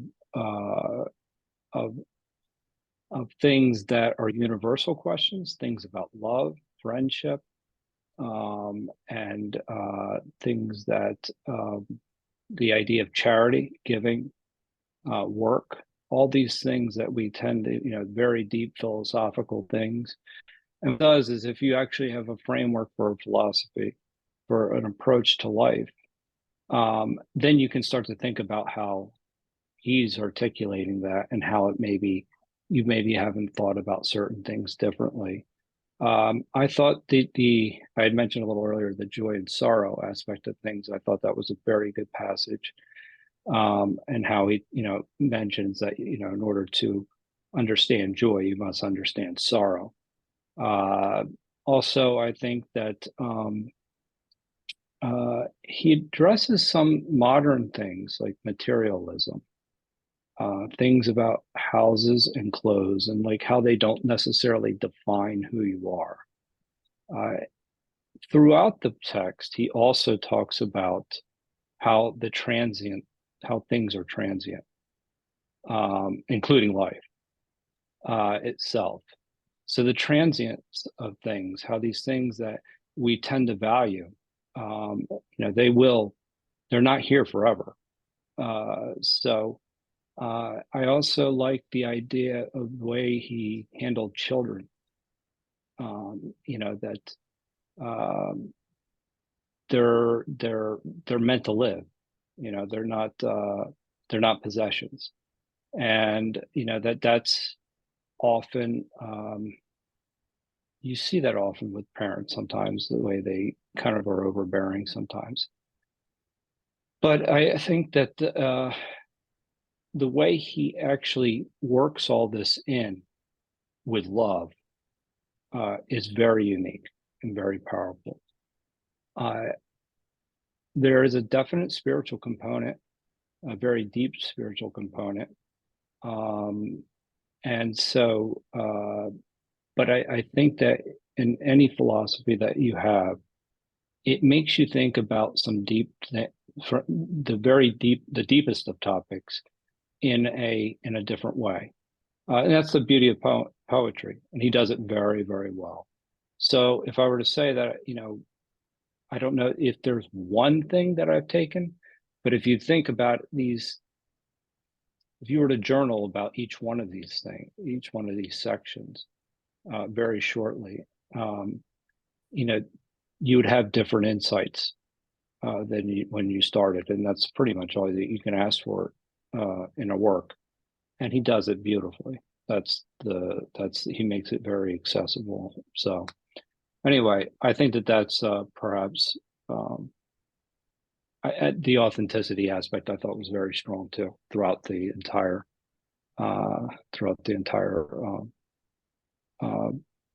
work as well. I really liked his justice part too. Anyway, there. Thank you.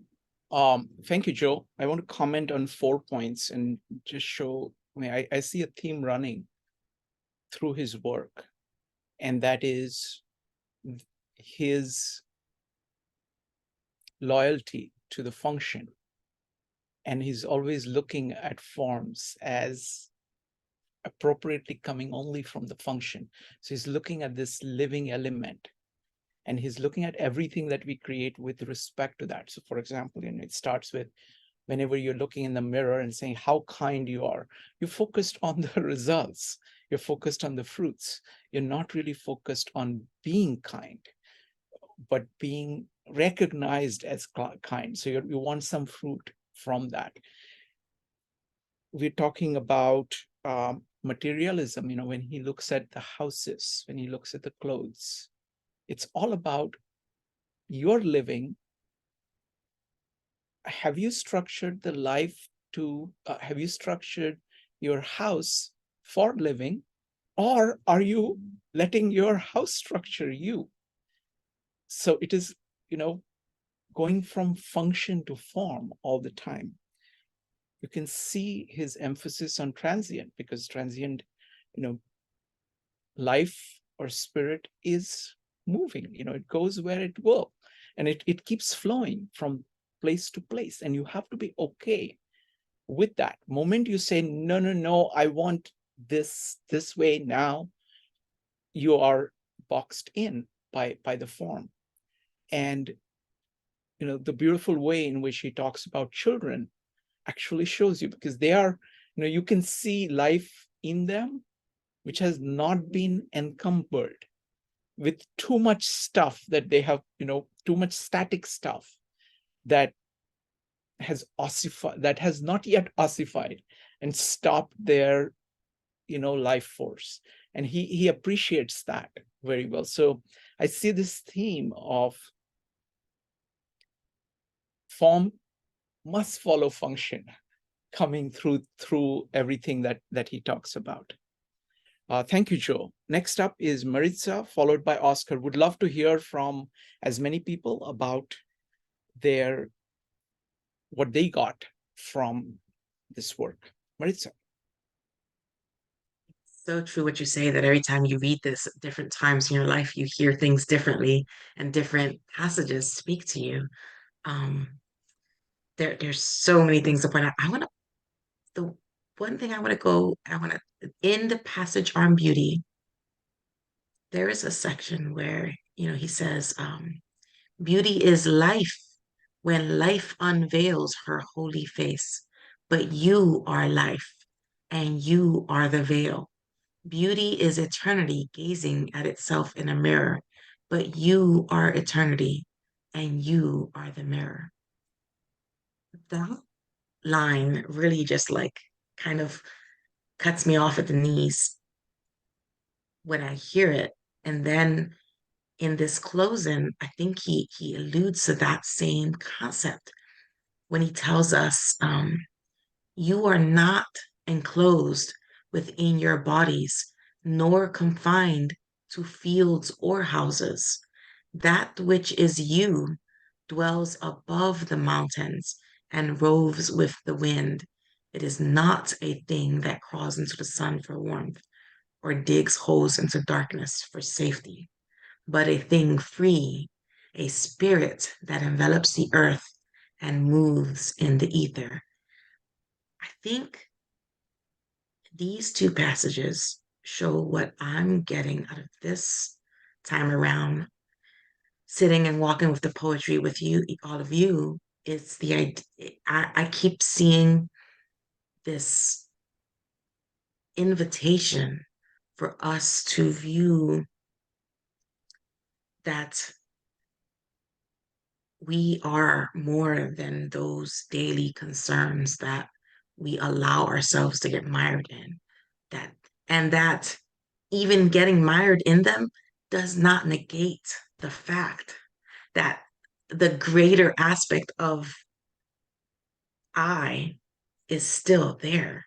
Even if you kind of neglect it or fail to see it, it's there still.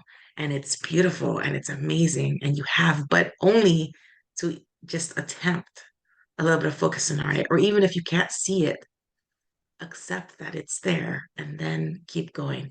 I also really loved, I don't know how much you were able to catch of our discussion on death, Shrikant, but we had really robust conversation about that concept of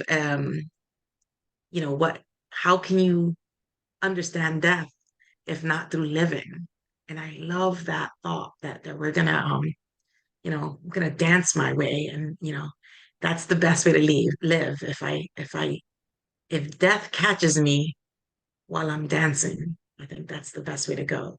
And the idea there is that instead of sitting and worrying and fearing about what comes next, just keep living and live in such a way that when what comes next arrives, you're ready, even if it's sudden and unexpected, because you've been true to that I. And for me, I hear the entirety of all of these poems saying that in different ways, and identifying all the different aspects in which you get back to this acknowledgement of the I. And also, what you mentioned about the cyclical nature of one's self. Like Rohit made this great comment about the you that if you were to pray in this moment at 7 a.m. and you pray, by the time 8 a.m. comes around, that prayer is no longer valid because you no longer exist. So the self that had that prayer doesn't exist anymore. And then he went on to say, you can truncate it down to 1 second. The you that you were 1 second ago is not the you that you are in this second. And so because of that, you have to grow and change. And if prayer is your path, well, you should be constantly praying so that you're embracing the new you that you're becoming. And I can see that applying to every poem here. And I think it's a beautiful just aspect for us to think upon. And it's kind of quite lovely to me. It's the and I wanted to one more thing if I may, Shrikant. I mentioned to Jeannie to listen in this farewell. Listen to the wind, right? Because we had spoken a little bit about the wind, and we got a little bit literal in some of the moments where wind came up in earlier poems. And in this last section, in the farewell, we see that he's using wind. He's the wind. He tells us he's the wind, but he also tells us we're the wind. And I think that's fascinating considering the way in which he used it in earlier poems, because it's like what we're actually seeing is that he's using wind as a symbol for freedom, for movement, for, even Joe mentioned it, the transcendence, transformative nature of life itself, as it were. I think the prophet is saying to us that change is inevitable, and the wind's shifting qualities remind us of the impermanence of all things, but also of the how do you say, the morphability or the strength of the thing that the wind is acting upon. because even as the wind, might, take off some of the edges of the rock still stands, even as the wind kind of has its way with it. So I just wanted to point that out because, and one more thing, wind also symbolizes interconnectedness of everything, of nature, of humanity, of God. Like, to my thinking, he's also using that to symbolize like all these different aspects. And overarchingly, the prophet is telling us of our humanity. Thank you. Marissa, great comments. And if you have more comments, just go ahead and come back and continue, because this is really what this is about. This is a great time to kind of bring everything together.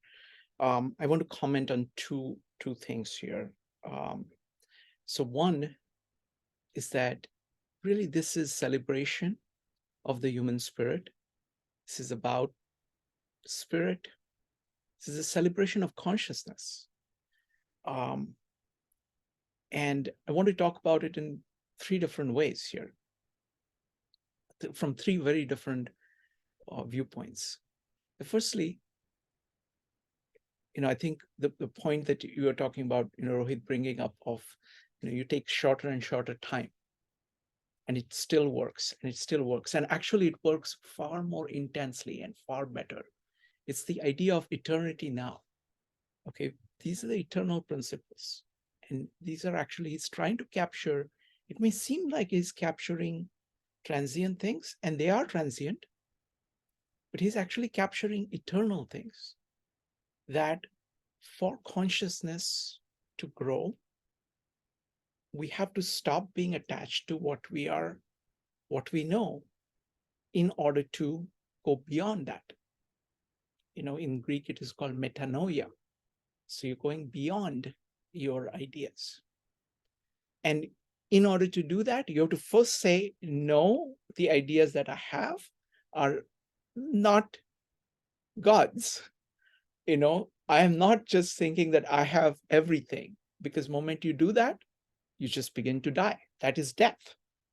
No matter, even if that is your greatest idea, you have to be willing to say, what is it to the universe? And remain in that position. That's the only way of understanding. You're kind of standing under the truth, open to it all the time. And that is there. That is also the idea of free will. That is the idea. This is the point of choice that you have in every moment. You can be comfortable. You can stay with your emotions, thoughts, surroundings, people, social position, everything, and say, okay, that is good. I'm good. Or you can go beyond that. And that is a capacity. So that is like the point that he's focused on. Now with the wind, I want to compare it. I want to make another connection here with Julian Jaynes. His view of consciousness. He says consciousness is an analog of reality, where what you're doing is that you're building this entire universe as a map. You're building the map of the universe, and you are moving through it like a free spirit, like the analog eye, saying, I could do this, I could do that, I could do this, I could do that. What is the effect of doing this? And you're using that to figure out.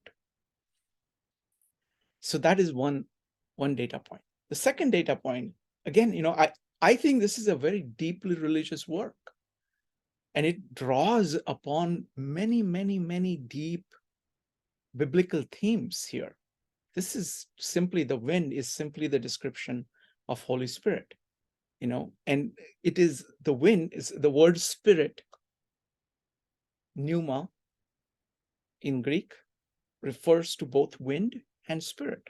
So there are passages, I think this is John 3, where there is a thing where he says, wind goes wherever it goes, it blows whichever way it blows.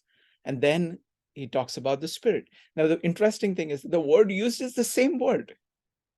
And it is rightly translated because that's where it comes from. This is, again, Julian Jaynes' idea of using physical things outside in order to refer to what is happening inside. So with the wind, he's talking about the nature of our consciousness, that we have the ability of changing our focus, of moving through different possibilities, not just being restricted to what is immediately around us. So that's the connection between that I see between the wind and consciousness and free will. All of these are deep ideas, deep philosophical ideas. And he just talks about them very simply to common in a way in which anybody can understand it. So thank you, Maritza. And when you have more observations, please come back.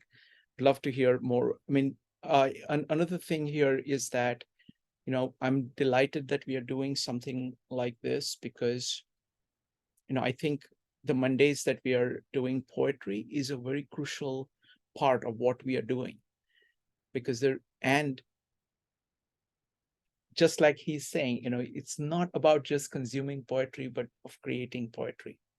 You're not just listening, but you're also speaking. And when you're committed to speaking, it's well worth it to listen to people like this, because they will inspire you in so many different ways. They will give, and it can be very gentle, and it's like you're picking up some elements as you go along. And that's very precious. So thank you. Next up is Oscar. Okay. Well, first I'd like to say thank you, because if it wasn't for this group, I would have never known about this great book. You know, sometimes I watch, there's a YouTube video where the guy actually reads it, and I could just listen to it over and over again. It's really, I wouldn't say eye-opening, it's mind-opening, but so what I get from this book,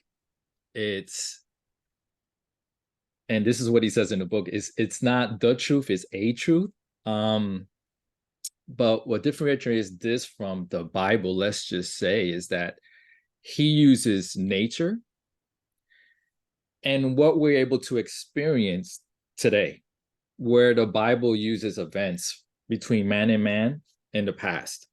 So there's a lot of, you know, well, what if, and a lot of misinterpretations, but nature, you could actually experience it. You could actually see a mountain or climb up a mountain, or, you know, you can actually feel the wind and or see the sun, whatever the case may be. So there was something else that I wanted to say. So yeah, it's more of, you know, it uses nature to give you a philosophical blueprint of how you should operate in life, and also about what life is using nature itself. And it's all just a big, I would say, it's a big cycle. And that's pretty much it. Thank you. Wonderful. Thank you, Oscar. You know, I completely agree. I think what he does, and this is what a great poet does. You know, he's creating new metaphors. He's talking about something very, very deep, and he's talking about it by creating new metaphors which are closer to your percepts, and using different denotations and connotations of it in order to show you the richness of the ideas of consciousness that he's pointing to. And he's a great poet because, as Owen Barfield says, he produces felt transformation of consciousness. So you hear something from him, could be a very simple sentence, and it will really say, what? And it's so simple in one sense, so profound in the other sense, and you're going back and forth between all of that experience. You saw something new about yourself thanks to him, thanks to his words. And that is poetry at its best. And great poets do that. Dante does that. And each of them is at different levels. And another thing about great poets is that they sit on the top of the entire corpus before them, and they present some of the ideas in that corpus in a far more accessible way, in a way which is tailored for their audience, because the older works were written for a different audience, and we have changed in some ways. And he uses all of that in order to do that. So thank you, Oscar. Next up is Joe. Joe, go ahead.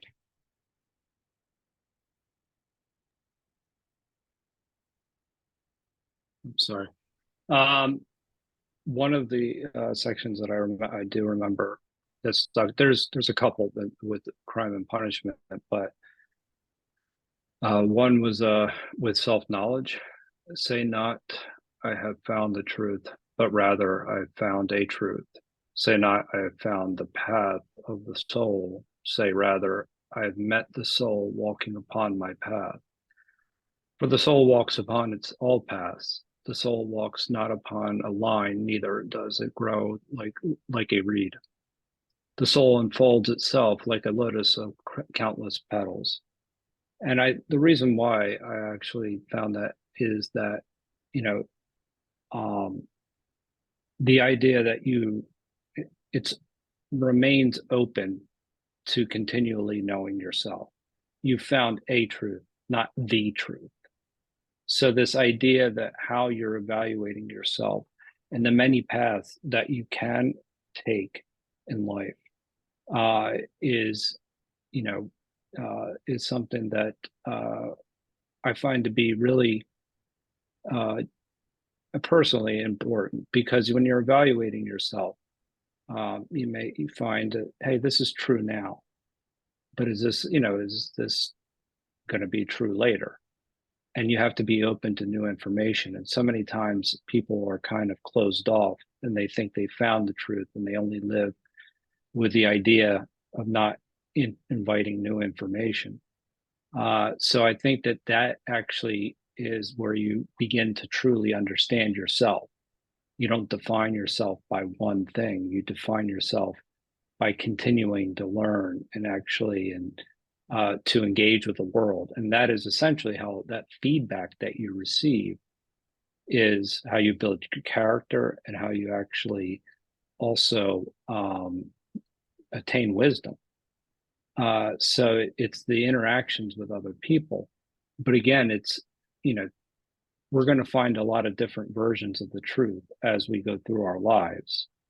But it's important to remain open to that. So I think that, and I think self-knowledge is actually one of the most important things, because it also has that, it's how we interact with each other.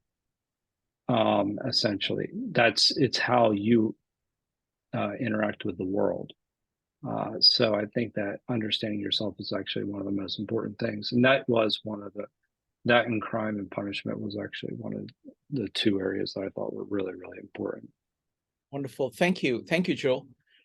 See, what he does so beautifully is that he takes really very big themes, very age-old themes, and he has different metaphoric way of expressing them.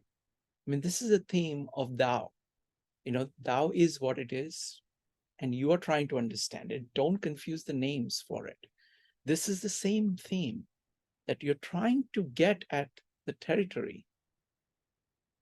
Whatever, and you do that through using of maps. But do not confuse your map for the territory, because when you do that, you turn your map into the God. And then it becomes idol worship. You're worshiping something that you yourself have created. And in the process, you get away from nature, from the Tao, from God, from everything. So it's basically that theme of saying that accept the largeness of nature and of reality, that existence is what it is. And you have that humility, epistemic humility in the face of existence. That whatever you do, so always be aware of that. And then the multiple maps come from that, of saying that, yes, I have this map, but this other person also has the map. Yes, I have this map, but tomorrow I will have a different map. And all of that has to be contained when you think of a map that you have now. Because when you do that, then it is something that through it is like a mirror through which you're looking at reality, window through which you're looking at reality. And you don't regard it as reality. And so you just board up the window and refuse to see reality. You turn a window into a boarded up window just by switching from primacy of reality, primacy of what you're looking at, to primacy of through what, or what is a product through which you got some insight from it. Thank you, Joe. Next up is Jeannie.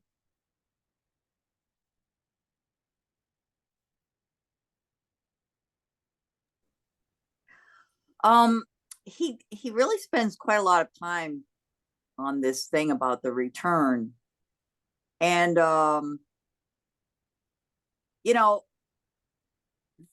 this isn't really the world we live in. I mean, he's a romantic poet, and it's not even really the world that he lived in. He was already in the machine age, and with a lot of other things going on at that time. So I mean, it's, to a degree, there's a retreat here back into an imaginary past where, nature was really pure. And yet that's not really the world we're living in right now. So I'm wondering, what will, are there other writers that are coming up and have things to say that will lead us further, or maybe repeat these truths in a different way, or what is there still out there that can be found that will give us more of a map? Thank you, Jeannie. I think the world is actually quite rich. What happens is that we are able to see Gibran because he lived so long ago, and so many people have discovered it. So one way or the other, people run into Gibran. It's just that there is that. I'm sure there are many people of that caliber living today, but you wouldn't know it. We wouldn't know it. How would we know it? Because only some of them get the it takes time for the transmission of information about these things. That's why it is, you always, when I studied this the Great Books program, one thing that everybody disagreed on everything, but one thing everybody was agreed with was that the current time is debauched. It's the worst. Everybody thought that. And all of them were wrong. All of them were wrong. Because that is the human tendency. It is easy to see what we have lost. It is difficult to see what has just been born, because it has not made its mark yet. But that is the reality of it. It's far more distributed. Like the things, when you look at the past, only few things have carried up, so they're concentrated. There is a lot behind it. But things that are today, people that are doing good work today, they're all over the place. And it's always a pleasure to run into, one of them. But there is a lot going on. I would say that. So I'm basically optimistic about the world, because firstly, we have a lot more people. They are in a much better position to be doing things. They're not at the abject level of just somehow surviving. The number of people who are at a stage in the world, first, then we're talking to each other. That can do amazing things. You don't know exactly what it does, but it does a lot amongst people. And all of those things are tremendously positive. I'm not minimizing the negative things that are there, but the positive things are as real. The negative things, what happens is that news focuses on it, our attention focuses on it. And so we have a warped view of what is going on. All right, who would like to go next?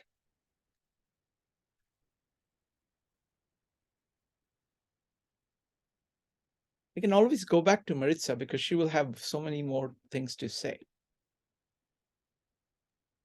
You have more to say. I was giving people time to.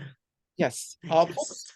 folks, Maritza is going to say something, but if you have things to say, just go ahead and type exclamation, and we can continue. Because I think we have to spend time on this a little bit of time, because it deserves it. We have gone through this entire experience, and as we go through it, as we talk about it, we will get more and more layers. Go ahead, Maritza.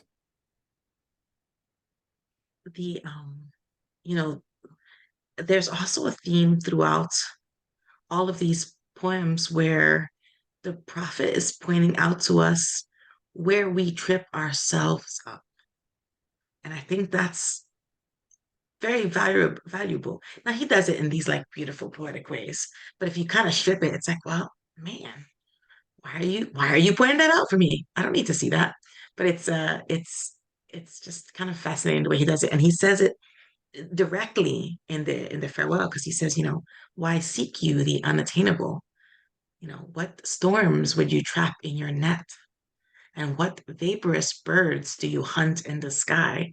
And that's what the people are saying to him, or he's envisioning that people are saying to him. And he says it in a way that implies that people are seeing him as being, a little bit frivolous, or perhaps strange or weird or insignificant, as it were. But the thing is that I really like that he says to them that what they didn't realize is that he was hunting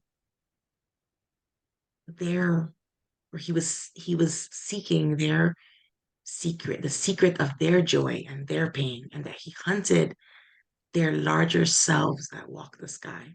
And if we consider the prophet, because he says he's the wind, right? And Srikanth, you were talking about the wind being this Holy Spirit.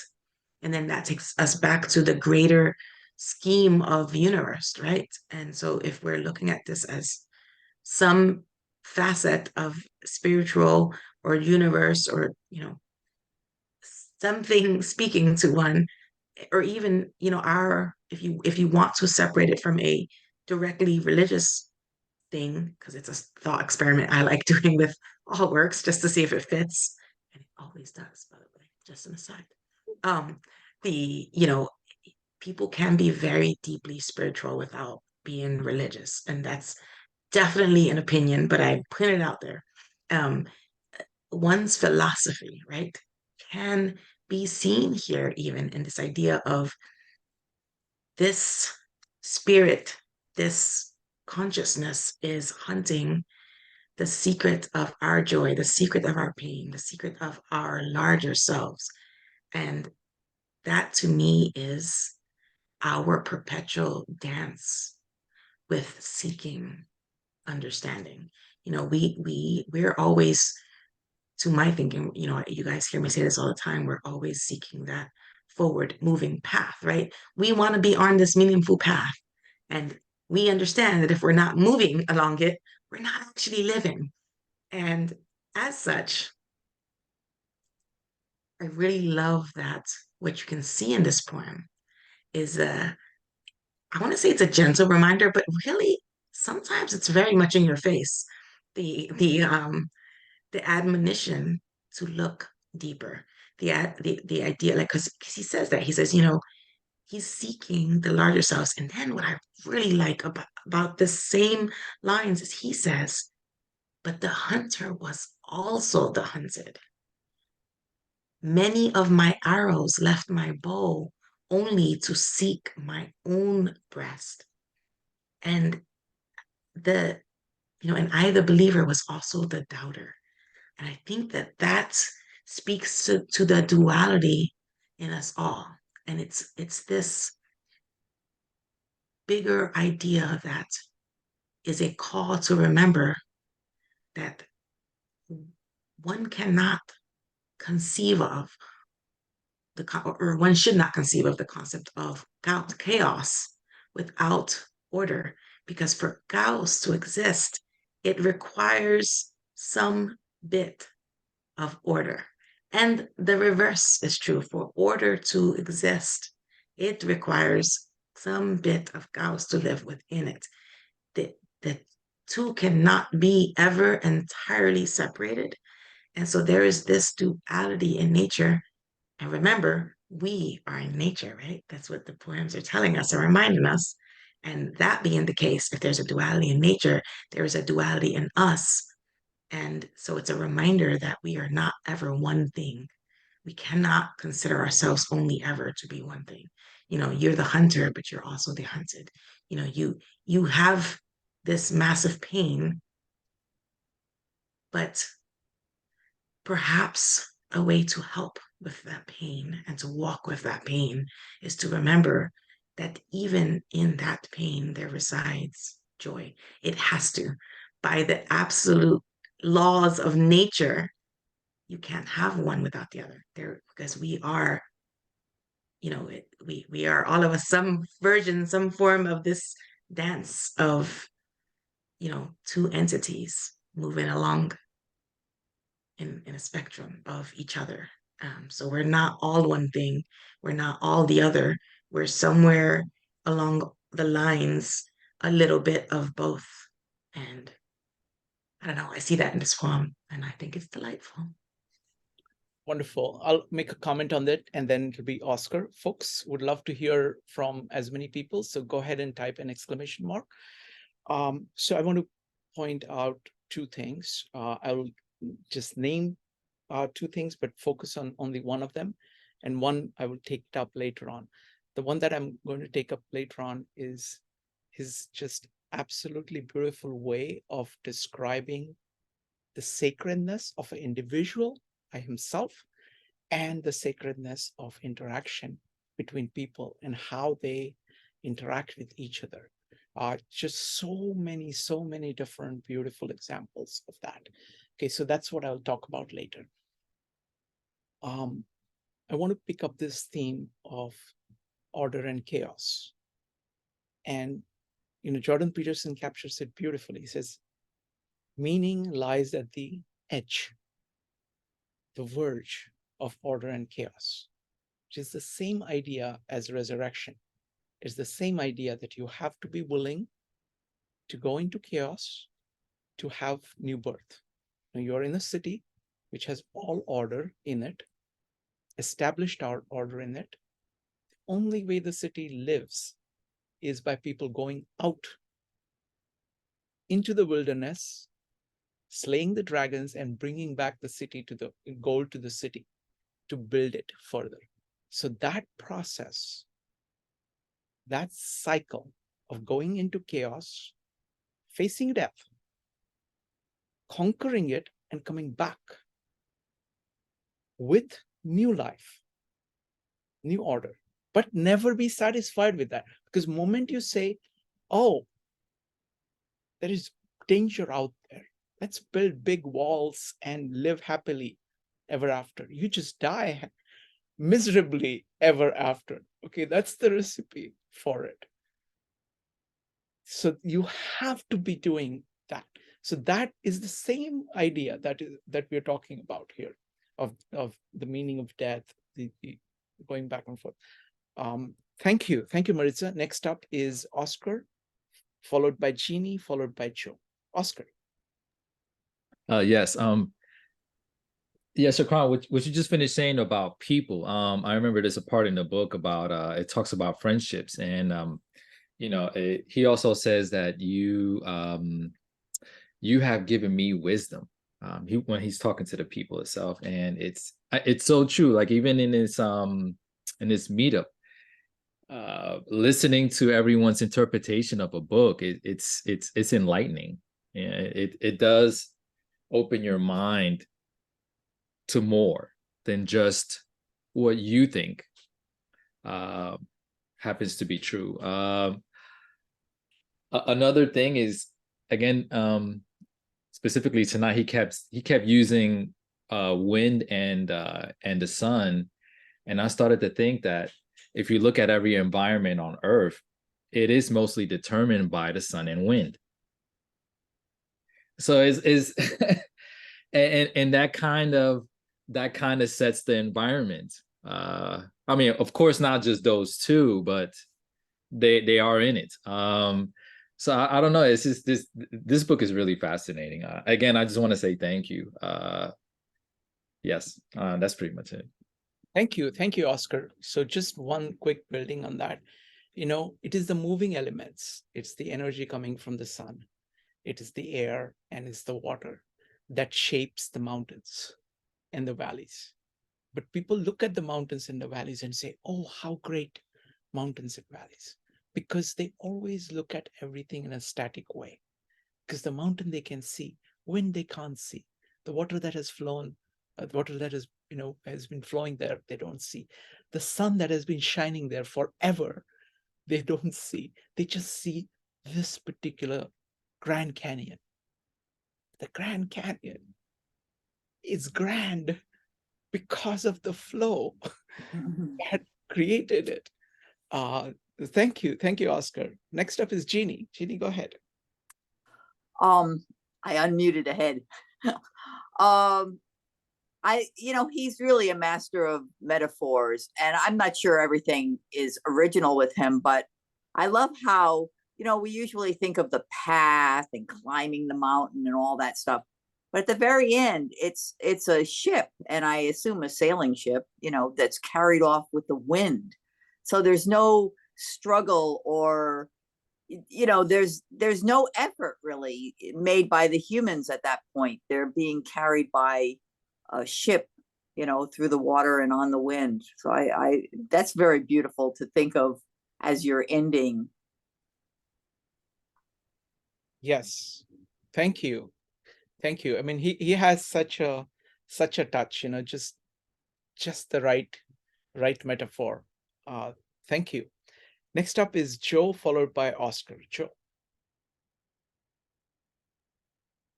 Yeah, I'm actually just looking for the section. It was, I can give you the gist of it. Just anyway. Okay, how about this? It is. Joe, look for the section. Let Oscar go next while okay, that's cool.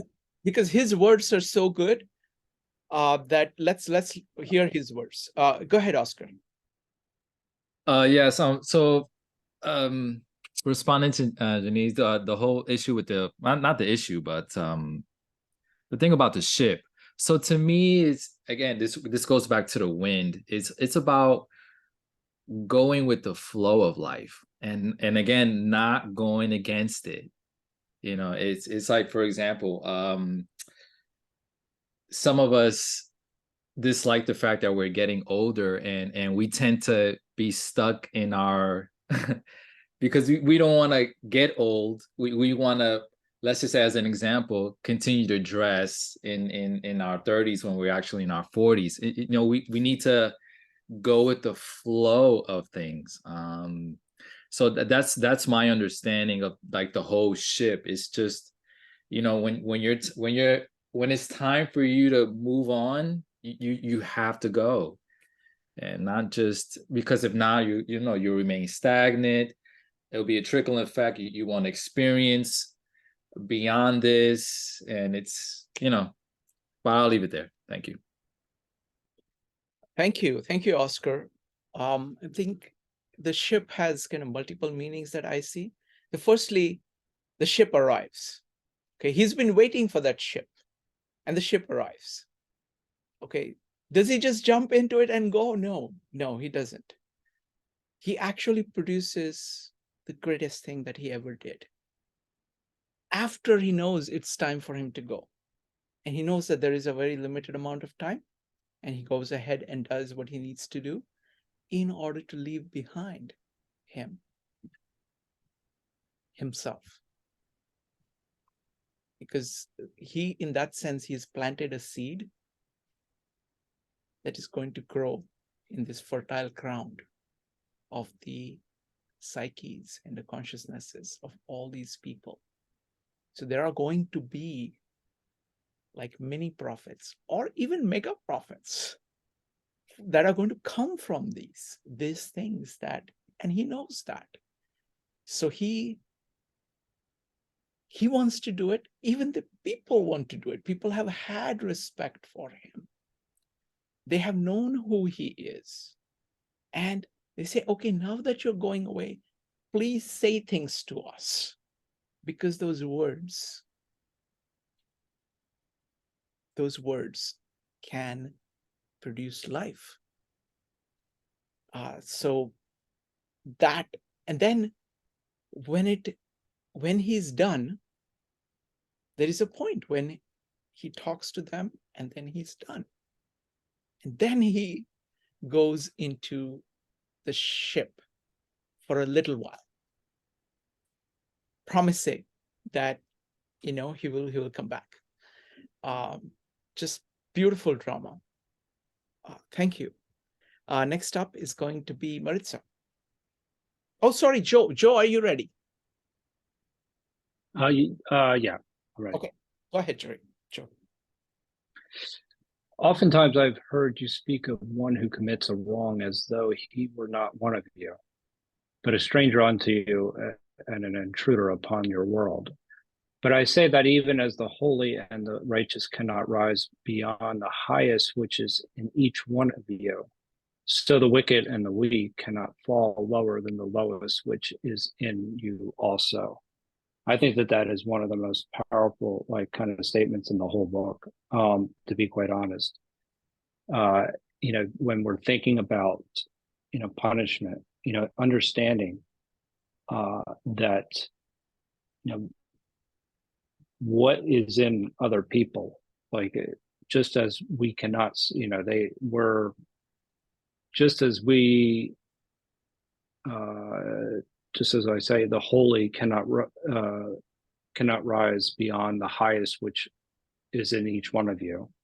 The lowest can't go below you, and it shows you that we have this inherent goodness, but we also have this other dark side, and that when we're thinking about punishing other people, saying that, you know, we're admonishing them for doing whatever that they're doing, that we ought to consider that. And I think that's you know, you know, Jordan Peterson actually talks about being in a classroom when he had a pen, and he, for some reason, and this is in Maps of Meaning, where he was actually going to stab, like, he said he had the feeling to stab this guy that was in 2 rows in front of him. And what he was saying is that what was in him what was in that guy was also in him. And acknowledging that is absolutely critical, because you're taking on your lowest self, so that you're actually facing your demons. So when we're passing judgment, whatever, you know, the situation may be, that we ought to consider that, you know, that that could be very well be us, given the wrong circumstances. And so I think that that's and the what he's really talking about here is not necessarily punishment, but mercy. Thank you. Thank you, Joe. Great point. I mean, Peterson puts it very beautifully. It's like when people look at Hitler's Germany, they say, "Oh, I would never have done that." And you're saying, so you're kind of saying all the bad things are not me. But the crucial point here that, go ahead, Joe. I was going to say, no, the minute I hear somebody say that is the minute I become wary of who they are. Like that, I would never do that. And like, that could never happen to me. And it's like, well, that means you really haven't thought about it, because it's not as if, people just woke up one day and started wanting to kill people. I mean, so anyway. It's more than that. I mean, I agree with you, but it's more than that. It's like many times, to some extent, we are doing bad things. We are not paying attention. We are focused on the wrong things. We are attached to things. I mean, that's part of human nature. And we have to kind of accept it in order to go beyond that. If you say, "Oh, there is no darkness in me," you're actually creating the darkness by refusing to look anywhere. And it's evasion. It's evasion, because we have elements of those things in us, because those are human. They too are human. They have the positive things of human beings, but they also have the negative things. And the negative things, the darkness is simply not looking at the life. It's the light. It's kind of turning your back on it and sticking to something else other than the light, other than the truth. You're saying, and it happens naturally because we are creatures of habit. We get attached to our emotions, our thoughts, our people, our social thing, our wealth, everything. We get attached to everything. And that is a way down, and again, bringing back the point about sacredness of the present. I mean, that is, you can experience that in each moment. And you have the choice of whether are you going to go this way or that way at every moment. So it's not just like political commentary about what happened in the past, but it is very much, these issues are very much alive in you, in each of us at all times. Next up is Marissa. Go ahead, Joe, you had something. Well, actually, I'll Okay, Marissa. Oh man, I've changed the direction of what I wanted to say like 3 times. What you're just saying and what Joe brought up it's such a powerful statement. It's one that we explore, and so many of the things we do here aren't comprehensive as Wednesdays. We embrace the belief that we're not all one thing or all another thing. And I think that that's a softer way of saying what Joe is saying and what Gibran says poetically, the idea that endless possibilities reside within us all. And that's both beautiful and wondrous, but a little bit scary and fearsome, because all possibilities lie within us.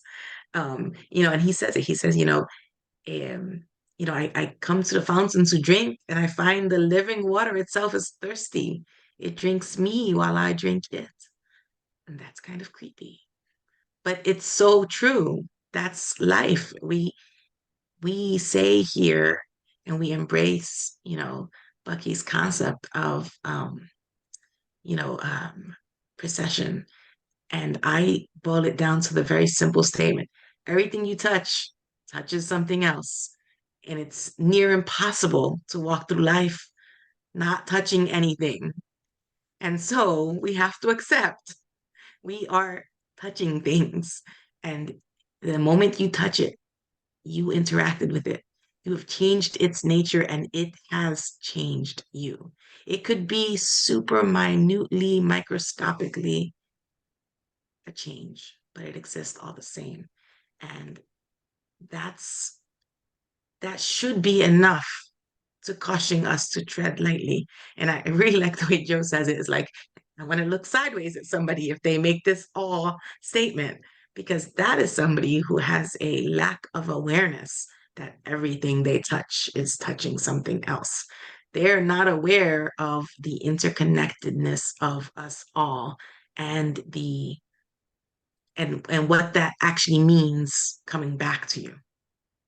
That they it's the idea, and Gibran actually says it in many different ways throughout all of the different poems in his book here. It's just this reminder of the interconnectedness. And you mentioned I'm really curious to hear your comments on the individual and the community, because he does paint them both very beautifully. And I think he does both a job of showing pros and cons, and then the area in between for both, which I think is just fascinating. Sure, let me go ahead and do that. Okay. I mean, it's really stunning how he does it. Look at it from the perspective of his entire life. There is this prophet who's been living mostly in the outskirts. He's been interacting a little bit, but mostly living by himself and thinking about it. But he's thinking about them. He's thinking about people. And it's mostly a solitary endeavor for most of the time. But it is an endeavor about people. And he has a perspective on people. And then he comes down and he starts to talk to people. And you see the gentleness with which he talks to people. You see the equality with which he talks to people. You see the humility with which he speaks. And it's not a charade. It's real. Because he is actually in connection with the spirit. He's in connection with what flows between people. Because what flows in you is what flows between people. It's the idea of living water. It's like your spirit is saying yes to reality itself. And that's how it is flowing from you. And it naturally kind of flows back from people who are doing the same thing. And no matter who it is, take a simple child. They will show you something about the flow of spirit that you have never seen before. Doesn't have to be an extraordinary person. They have that spirit in them. Now, most people get attached to the products of what they produce and what other people produce. And they define themselves and other people by the products or the forms. The moment you do that, the otherness develops automatically. You're looking at people. You're looking at yourself as a thing of just forms, and you're looking at others as forms. And then there is immediate conflict between them of all versus all. But when you think of yourself as curiosity, as love, as spirit, then automatically there is a flowing back and forth. It's a wind. Wind flows one way and it comes back. It's not like one direction. It can't flow in one direction. It has to come back. Okay, that's how winds are. And so it's a model of thinking. You can think of it in terms of wind. Like, an individual person, his consciousness, his spirit, his will is pneuma. It's spirit, the word for spirit, or wind. And so is everybody else. And so is nature. So is nature. Trees are doing the same thing. And all of it, you're learning from all of it. So there is just this flow that happens. And because there is flow and you're trying to maximize flow in yourself, you're trying to maximize the flow in other people and between people. So there is no moment you put it in terms of the flowing part, which is exactly what he's doing in various ways. It just completely changes from being everybody against everybody and everybody with everybody. And each individual as being sacred. So both the relationships and the individual being sacred. All right, Joe. Yeah, and thinking about this, a little bit more deeply, and just going over the scenario, that these are, very deep, wise concepts. And the way when I'm looking at them, and this is why it's so important to have a set of values and principles that you've decided to live your life, because then you can look at this and walk through and see how it maps to the principle that you decided to live your life. Each section you could go through and so ask yourself that question: is that me? And I've done this with other poems, specifically, yeah. But where you're asking yourself, there's a principle, there's the statement, and then there's the practical value. What does it really mean? How do you act in the world? Like the section I just read you was really about the judgments that you make. That's what it is. It's so, how do you not assent to your judgments or judge too harshly? What do you really know to be true? And that's a form of justice. And it's in the crime and punishment section. So, what I'm saying is that you can map, and once you have a framework for how to look at the world, you've identified the principles and the virtues that you're actually going to live by. That allows you to look at this in a whole different light, in a real way, not just some, hypothetical way. So the important thing about that is then you have something that's worth dying for. That's what I'm trying to say. If this is how you decided to live your life, if this is what is the most important thing for you, then you realize, well, I'm not going to cross this line. I know what that line is. And, that's who I am. And there are examples through that, right? There are examples.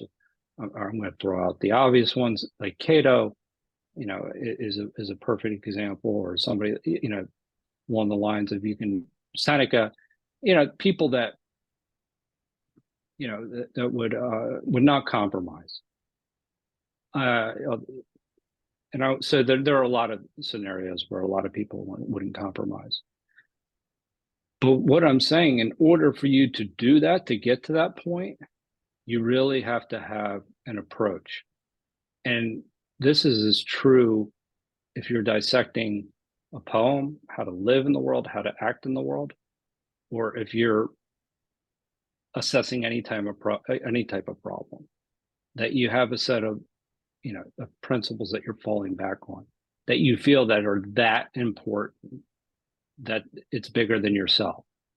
So I think that that's where the most important thing is, that when we read these texts, it's nice, but we have to relate it to something that's even deeper, what we've identified and how we're living our lives. And that's where the idea of, you're not just living for yourself, you're living for a higher ideal. And I think that allows you to dissect any text, really, and see it in the proper perspective. But I mean, it really does work well if you just go through and just say, not only what are the cardinal virtues, what virtue is being espoused here? Because that's what this whole document is. He's giving advice on how to live your life. Now, it may be poetic, and I'm not going to go to work tomorrow and think about this. However, there are practical things you can extract from this in very practical ways that allow you to then question the very actions that you take on a daily basis. So it's a higher level of abstraction, but you have to have that base in order to do that. Thank you, Joe. I'm going to make a very complex point. I'm going to try to make it. Let me see if I can succeed. There are two sensibilities which are very different. There is the Greek sensibility and there is the Roman sensibility. And they approach the same issue in two very different ways. So Joe, whatever you said right now is very much of the Roman sensibility of thinking about an issue, about morality. The Greek sensibility, where this guy is coming from, this guy is from the Orthodox Christian tradition. This is in the Middle East. This is very much of that tradition, very much connected to the Greek way of thinking, feeling, expressing, all of that. Now, I want to show you the difference, okay? It's a very tricky point. In some ways, if you immerse yourself in Greek culture and immerse yourself in Roman culture, this point you can see very clearly. But I'm going to try, because the Roman mind is a very practical mind, and it is more about getting things done, and it is focused mostly outward. The Greek mind is very much focused inward. It uses aesthetics in a very deep way. It is more philosophical. It is trying to, continuously search for truths. A lot of the effort is going into searching for new truths. A lot of their effort is going for basically taking the truths that they know and saying, okay, how am I going to apply it? And that it's a question of emphasis. This entire work is in the Greek tradition.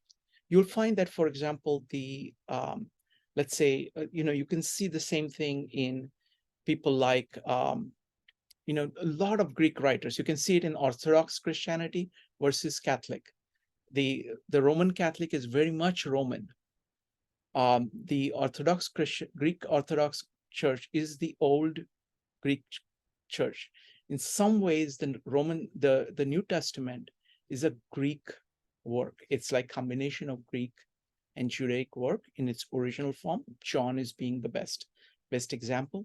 It is incredibly beautiful. It is very gentle in making its points about ethics, and it relies on your own conscience and your own very deep sensibility, very delicate sensibility of right and wrong to guide you. And that is where he's coming from. So this entire work is in that tradition. America is very much of a Roman culture. The Northern Europeans, Germans, English, are far more, Denmark, there's far more in line, there are parents, where we get most of our way of approaching things from there. The reason I was particularly interested in talking about Gibran is that he comes from a different part of the world and different culture. Now, it's very difficult to get at these sensibilities. So I'm talking about difference in sensibilities. So that's what I don't know. Is this making sense, Joe? I mean, is that distinction? You're making the connection. You're making the connection. I mean, especially if you're talking about you're right in the sense that how the Romans were more in terms of the practicality and action and how to act versus the Greeks, which were much more inward looking and thinking about the theoretical. And that is a distinction between the cultures. I mean, and if you just look at this ideas that have emanated from Roman Stoicism, like the discipline of action, the discipline of desire, discipline of assent, those are how you act in the world. Those are real things. Not to mention, if you actually just look at the actual architecture, I mean, just things like that and the engineering that went on. But I'm just saying that yes, that the Romans are very much in line. So it's making sense how you make that distinction, and that is a very significant distinction that you're making. Because you know which tradition is being written from, yes, versus, and that's having perspective, and that's what I meant. Is that you need to, I need to have a perspective in order to, like when you're approaching these works, to see how it matches up against what I believe to be true. No, absolutely. I'll go further than that. I mean, I think that each person, when they're actually interfacing with the work, they have to do that. They have to speak to it in its own, from what and you go through that. But the thing is, it's not that this approach doesn't lead to action. Of course it leads to action, but it leads to action in a very different way. So it's like the structure of how the mind is working, processing is different. And we have to get that as well, in addition to the kind of the conclusions. It's a different way of doing things. It's a different sensibility. Thank you. Next up is Oscar. Yes. All right. So I'm trying to put together what Joe was just speaking about. And going back to what we first spoke about at the beginning, about the cloak and morality, and again going back to the elements of the sun and wind. So to me, obviously this is figurative. The cloak is man-made. Most of our concepts, our understanding, our philosophies come from other men. Now, I think that passage, it's something like when Joe said that, there was, you question a guy that says, well, I will never do that. And I mean, it's true, because the environment is going to test your philosophy. And most of the time, since it is, I would say, man-made, it's fragile. And you're probably going to do something that you said you would never do. I mean, this is what I'm trying to put it all together, but this is what I'm getting so far. That basically that, since most of what we know is man-made, but let's just stick on the topic of philosophy. The environment is going to test that philosophy, and it's depending on the environment, your philosophy is not going to have a chance. It's not going to stand. Again, relating to the cloak, which is man-made, and philosophy is also man-made.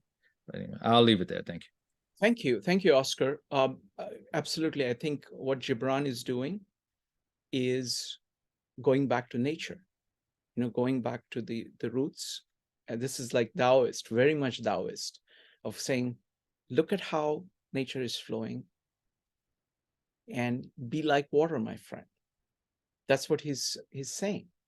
And he's going back, he's saying, but why do you do this? Why do you have houses like this? Why do you behave like this? And but he's doing it in the way of the water, instead of a sledgehammer. He's just flowing past you. And then you say, oh, wait a minute, why am I not flowing like that?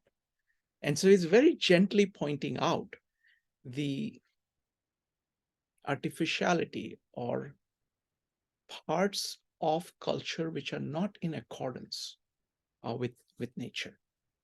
All right, let's see. All right, Joe, go ahead. Okay, I'll be fast. So, I mean, just to give an example to where I was going with this is that, and to Oscar's point, the idea of the cloak. So the first thing that you kind of look at is that this individual was presenting themselves in a light that they thought, that was not necessarily their authentic self. So then you say to yourself, that person's being unjust, or that person is not authentic, they're not truthful. And you can say this and you read this and you take that in. But then you ask yourself that same question. And that's really kind of where it starts to be something that becomes a little bit more practical. When you start to say, am I being my authentic self today? Is this something that sometimes my ego comes out in this particular situation?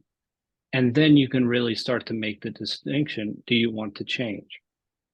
But it's that's where it comes down to the idea of self-realization. And so once you know yourself a little bit better, then you also know your limits.